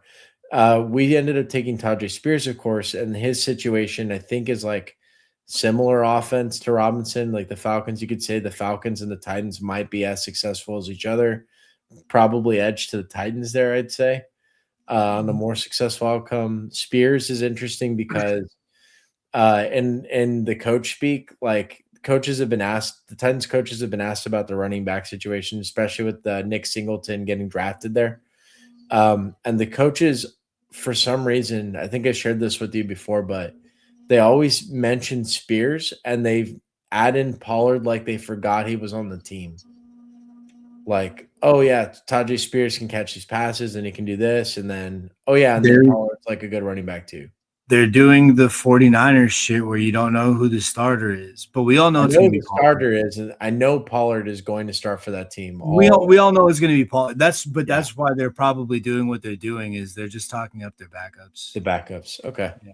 Hey, we're about to be on the clock again, so let's get ahead of this. Flanoy already went, so we don't get him for once. Fuck. You want to get your second tight end with Auden or Gunnar Helm? Do we want to go receiver? I think Cade Otton has the same touchdown potential that Ryan Flournoy has. Yeah, if not more, arguably. He's got more concentrated volume throughout the game, in addition to the touchdown potential. I'm with you. The reality is Cade Otton doesn't catch a ton of touchdowns. No, but he did in the 2 years prior. He had 4 each. I was hoping to return to that last season. He does get a ton of volume though. If Evans is not there, or between the 20s, Cade Otton's the guy. Well, if Mike Evans isn't there and Godwin is hurt, but even if not, which is probably going to happen this season. At least half of that is true already, right? Mike Evans is gone. We'll see what happens with Godwin and Egbuka. But Godwin, I do believe you're older, of course. I do believe that the Buccaneers offense as a whole got better with everybody getting another year older and another step faster because they're all young. We're on the clock here again. Another receiver makes sense to me. I like Ted Hurst for Tampa Bay, big-bodied outside rookie. Hey, Probably we're going to we're already talking about the Buccaneers. We may as well get a piece of them. But I Yeah, like let's do Tank it. Dell, but it seems like we can wait on Tank Dell to the next round. I'm gonna click Dell because Get he's him. on my screen. Okay, cool. I got lost in the scroll there for a second, and I couldn't That's get fine. back up to Hurst I, in time. I and like at Dell this, better for the record. we were just talking about it earlier. Yeah. Between picks 150 and what was it, 220, the margin of error is so thin, or it's so volatile between all the picks, that regardless of who you draft in this range, it's really just more about who you like better. And Hurst, we I have do a like Tank Dell to be somebody who could be productive this season. But Ted Hurst has a bit of an unknown excitement that I like about him. Ted Um, Hurst has a lot of unknown, dominated Georgia State and stuff. But if we look at just the situation, we're basically saying fifth receiver on the Bucks. Not the only guy playing that X spot. Jalen McMillan, I think, currently has that, but Hurst profiles is yeah. the better version of that, at least size wise. Don't know about consistent hands, and I don't know about is he actually good? He's a rookie.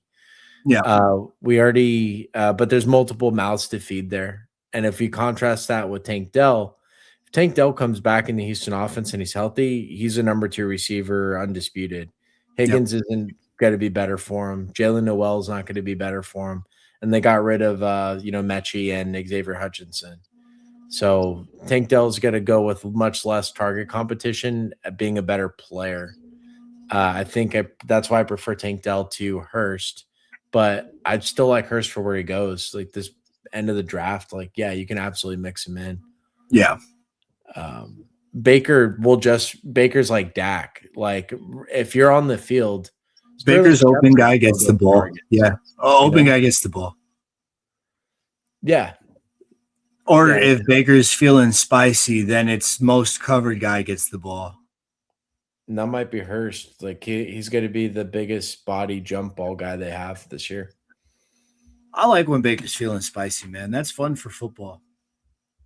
Yeah, I love upset You Baker. just be out here slanging that shit for fun. Let's check this out. Bro, in this range, this is all nonsense. I don't blame these people for taking the entire clock sometimes. This sucks. I like got Zach my Grant in this range, and Joku I would probably take in this range, but it's more about team construction, I guess. Yeah. Well, we definitely need a third tight end. That's for sure. I like Njoku. His Stowers could be something, but I like Stowers could be. Njoku better. Yeah, if What I they like if about Njoku is we're getting a little bit of the known commodity with a little bit of the unknown excitement because it's a new offense mixed with the quarterback who hits the tight end and a coach who knows how to draw up plays and run an offense. So I think Njoku could have like a bit of a resurgence season here. Maybe we might even be watching Njoku's peak this season. Because this is for sure the most consistent quarterback play he'll have had in his career since Baker Mayfield. if he falls back to us, he's easily my favorite tight end here. Oh yeah. We actually just talked about this earlier. Outside of that, though, if he doesn't fall, I would be okay with Gesicki as well, just because we do have the Joe Burrow stack, and these other guys are. One pick, he might fall to us. This dude's got 2 tight ends, so we'll see. Yeah, he fell. Nice. So, but yeah, in that range as well, especially for our team, I would have not minded taking Gesicki, just because I do feel okay with the tight ends that we've got at the top of the roster, and then the Burrow stack would have been nice to have some exposure to that. yeah. Let's start talking through our last pick here. Probably receiver, right? We got 6 of them so far. Running back's pretty stacked, and receiver, some most question marks. We could take that late round flyer on Tyreek Hill. I don't mind Hill here. I like Zach Branch. I like Dontavian Wicks. I like Adonai Mitchell. I like Zach Branch to actually play. But me too. I do think if we're looking for that late season pop, Tyreek Hill might be the better bet. Shit, let's do it. Why did you do that, underdog? I missed it. So you were talking about it earlier. There's a chance he doesn't play till the middle of the season, but if he does play, more than likely he gets signed with the Chiefs. Yeah. And the Chiefs are going to be playing for the AFC West, or at least for a playoff chance, which means that it's going to be all hands on deck towards the end of the season. Tyreek Hill is actually another year older and another step slower. And Travis Kelce is like 2 steps slower after aging a year. But we'll see what these guys can put together. They were elite in their time, and there's no reason that they can't put together one more really good season working with Mahomes if he comes back healthy. This is all an asterisk on whether or not Mahomes is right and healthy. Let's try and get our full team listed up here. Just to do a quick recap. Damn, what a quarterback. Yeah, quarterback room dominant, right? Burrow, Prescott, Darnold. What did that cost us? Our running back room is still awesome. James Cook, Saquon Barkley, Javonte Williams, J.K. Dobbins, and Tajay Spears. Receiver room is where we got a few question marks, but if it all hits right, like we're catching the lightning as soon as it hits the rod. Chris Olave, DJ Moore, Chris Godwin, Matthew Golden, Trey Tucker, Tank Dell, Zach Branch. And then tight ends, just late value basically. Isaiah Likely, Kate Otten, and David Njoku. Playing the touchdown hits there for sure. And then trusting that Likely's role in the offense takes a big step forward with no receiver competition while Neighbors is out. And of course, a Harbaugh guy being brought in to dominate. Well, we'll see about that no receiver competition. I do think Malachi Fields is going to come out and shock some people. He'll be very involved. He's going to get playing time because he can run block, right? We talked about that a lot. I agree. He was also one of the, if not the main pass catcher his entire time in Notre Dame. So I could see him having the same rookie season that Higgins just had, maybe a little better. Jaden Higgins for the Texans, like 100 half-point PPR points. He's just on the field a lot because he blocks. Kind of the same thing that happened with Trey Harris his rookie season for the Chargers last year. Big receiver, blocks downfield. I think honestly the same thing we're going to see it with Dejon Stribling for the Niners too. That guy was drafted just to run block downfield at receiver. Well, they need it, man. If you're going to be giving the ball to they're going to be on the field. The only thing is swing passes. Yeah. The only thing with Jackson Dart throwing, I'm not impressed I think he's a bad thrower of the football, actually, like all things considered. I think there's a lot of things bad about Jackson Dart, but yeah, that is definitely one of them. So, we do have hopefully more consistent volume with Kate Otten behind him and the Njoku spikes. There's an argument we could have gone 4 tight ends and just, left Zach Branch off entirely. But with our receiver room, we kind of needed to spell him a bit because these guys all have question marks. Yeah, every single one of them. Like Chris every Olave, single one of our receivers. Jordan Tyson, so probably it's a lot of upside, but it is also a good chance that we completely flop in the receiver room. Yeah. So with this team, if anything, like maybe taking back Darnold and adding a receiver earlier so that we could go 4 tight ends late would have been the move, but I don't really have a quibble here. I think this is still a pretty solid team. I mean, the other thing, though, is it's a best ball, though. So that flex position could just be taken up by one of our excellent tight ends. It's a half PPR, so I can't. One of our excellent running backs as well. I think every week it's these 4 who are mixing for our flex. Right. So then we only need 3 receivers to have at least good games. You know what I mean? So, I mean, we definitely PPRs. We have touchdown threats here. The margin, the room for error. We minimize the room for error here. But that being said, there are better receiver rooms in the world than the one we have assembled here today. Yeah.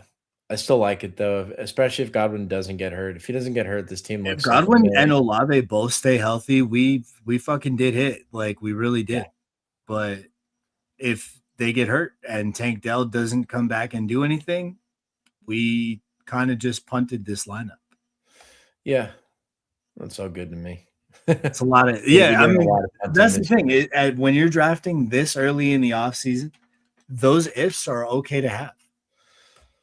Right. Because it's all if. It's literally all if. All right. Coming up here on 3 hours. Think I'm gonna go and call it. Got people coming over for some steaks tomorrow. Nice. Gotta clean the house. Not nice. What you got going on this week? Sleep. Sleep? Nice. No, man, I gotta take care of grandma. Yeah. Oh, grandma, all the time. A little bit of in there, but he's getting better with his leg and well, with both of his legs, really. I'll And try then- and find some more time to stream later this week. Stuff's gonna pick up, so if you want to, you can have like a solo. You can do, of course, go solo anytime. Yeah, I mean, I'll have time. There's just not a whole lot of solo content to do right now because you've already done a way too early fantasy draft. You do one when the schedule gets released, and then you're pretty much fucked until the end of preseason. You can keep drafting best ball. You know, use your account. We'll keep running it through there. We'll see how that goes. But there's just not a whole lot of solo content to do. I mean, there's a lot of like you see the guys breaking down film, and I could do that probably as well as anybody, but it's already a saturated field, and we're already trying to get in on a pretty niche market. I'd rather just kind of keep going on this. But we'll see what happens. If I think of some solo topics to run, then yeah, obviously I'll run a couple videos, but yeah, you can just do like the larger thoughts on offenses and stuff like that. Whatever. It's more just being hard up for content because nothing's really happening in the NFL right now. All right, man. Let me let you go because I'm gonna pee my pants if I don't. Then I guess I'm letting you go, actually. Alrighty, guys, for the Rowdy Bros stream, thank you for tuning in. Y'all have a wonderful night. I am Goo. That's Troy. I'm Troy, and I'm about to stream again. Double stream. Double stream. Double stream. Good night, everybody.